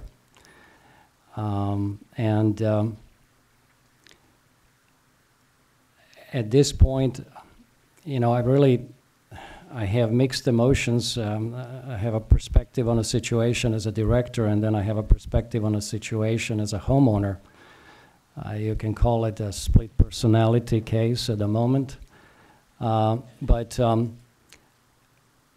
whether I cast a vote or not, it's going to be based on the fact that we cannot afford another year of experimenting with the yacht club.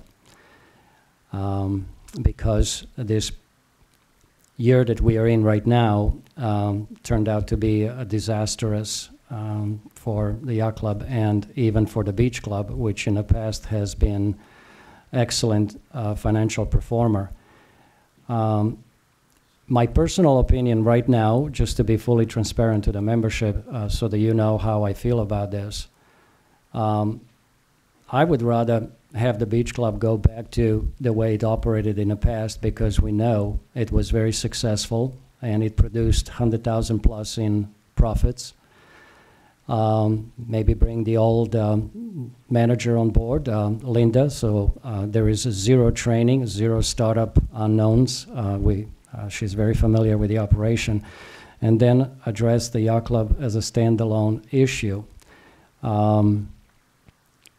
And if the board, as a majority, feels that lease is the way to go, then how we address the bridge solution between now and the fall when we can issue such an RFP would be a topic of a conversation.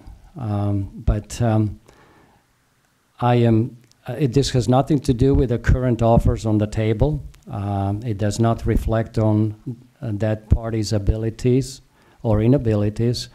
I just am not in a position to make a business decision on the behalf of the association without having a competitive solution on the table, which is a lease.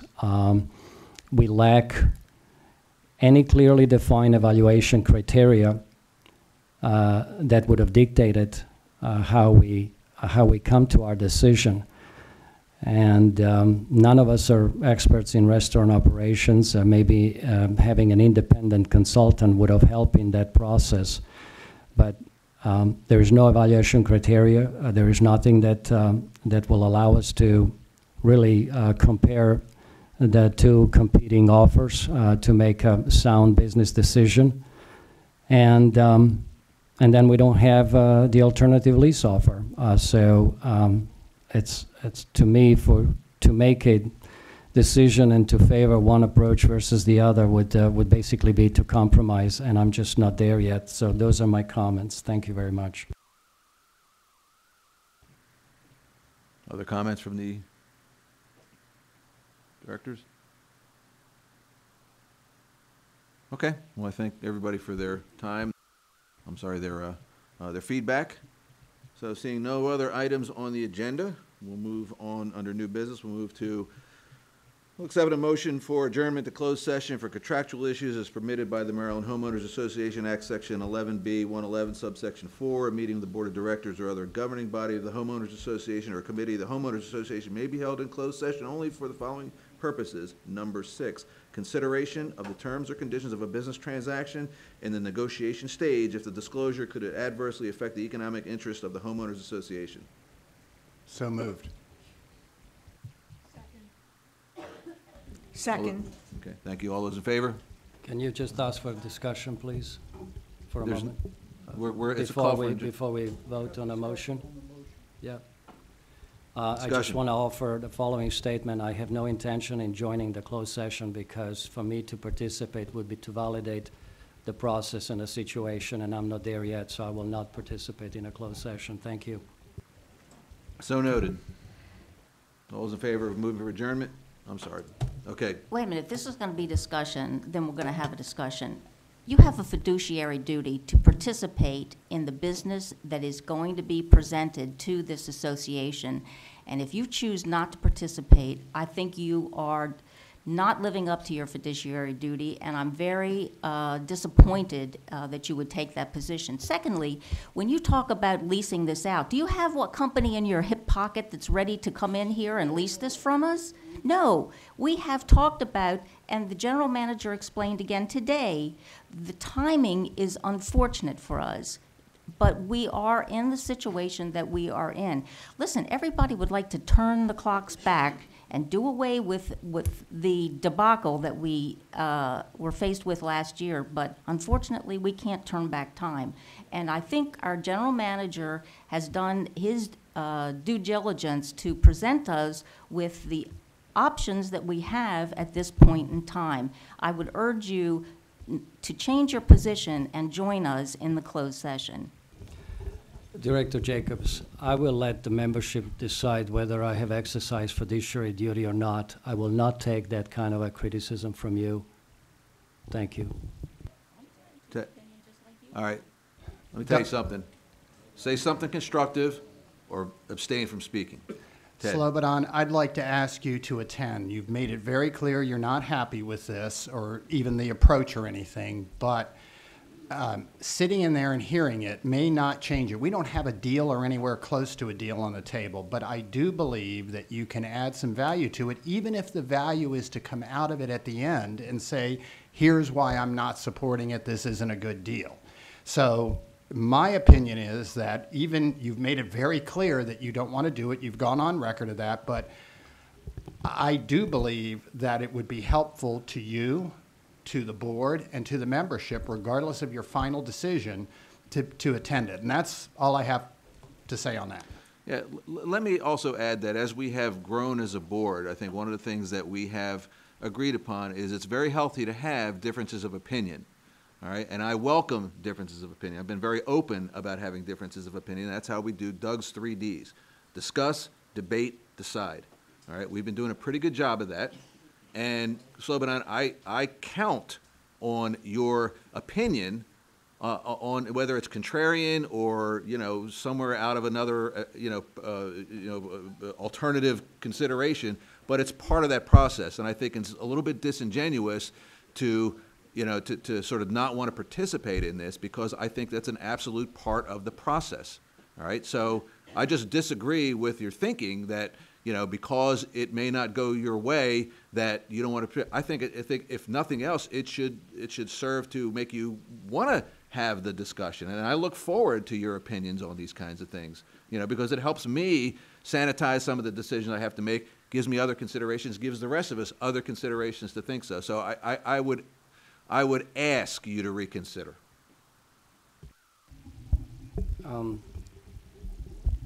First of all, I'm not trying to make the situation difficult at all, but I do have to be authentic in my beliefs from a business perspective.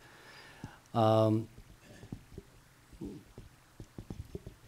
of the reasons I'm reluctant to participate in this is because also I feel that if we are going to embark in discussions with this particular party, and look at the terms and conditions and the relationship engagement, I feel that the second party should be given the same opportunity so that at least we have a competitive solution and not dismiss the second party just because maybe the discussion today is going to go very well and the board will be happy with the outcome.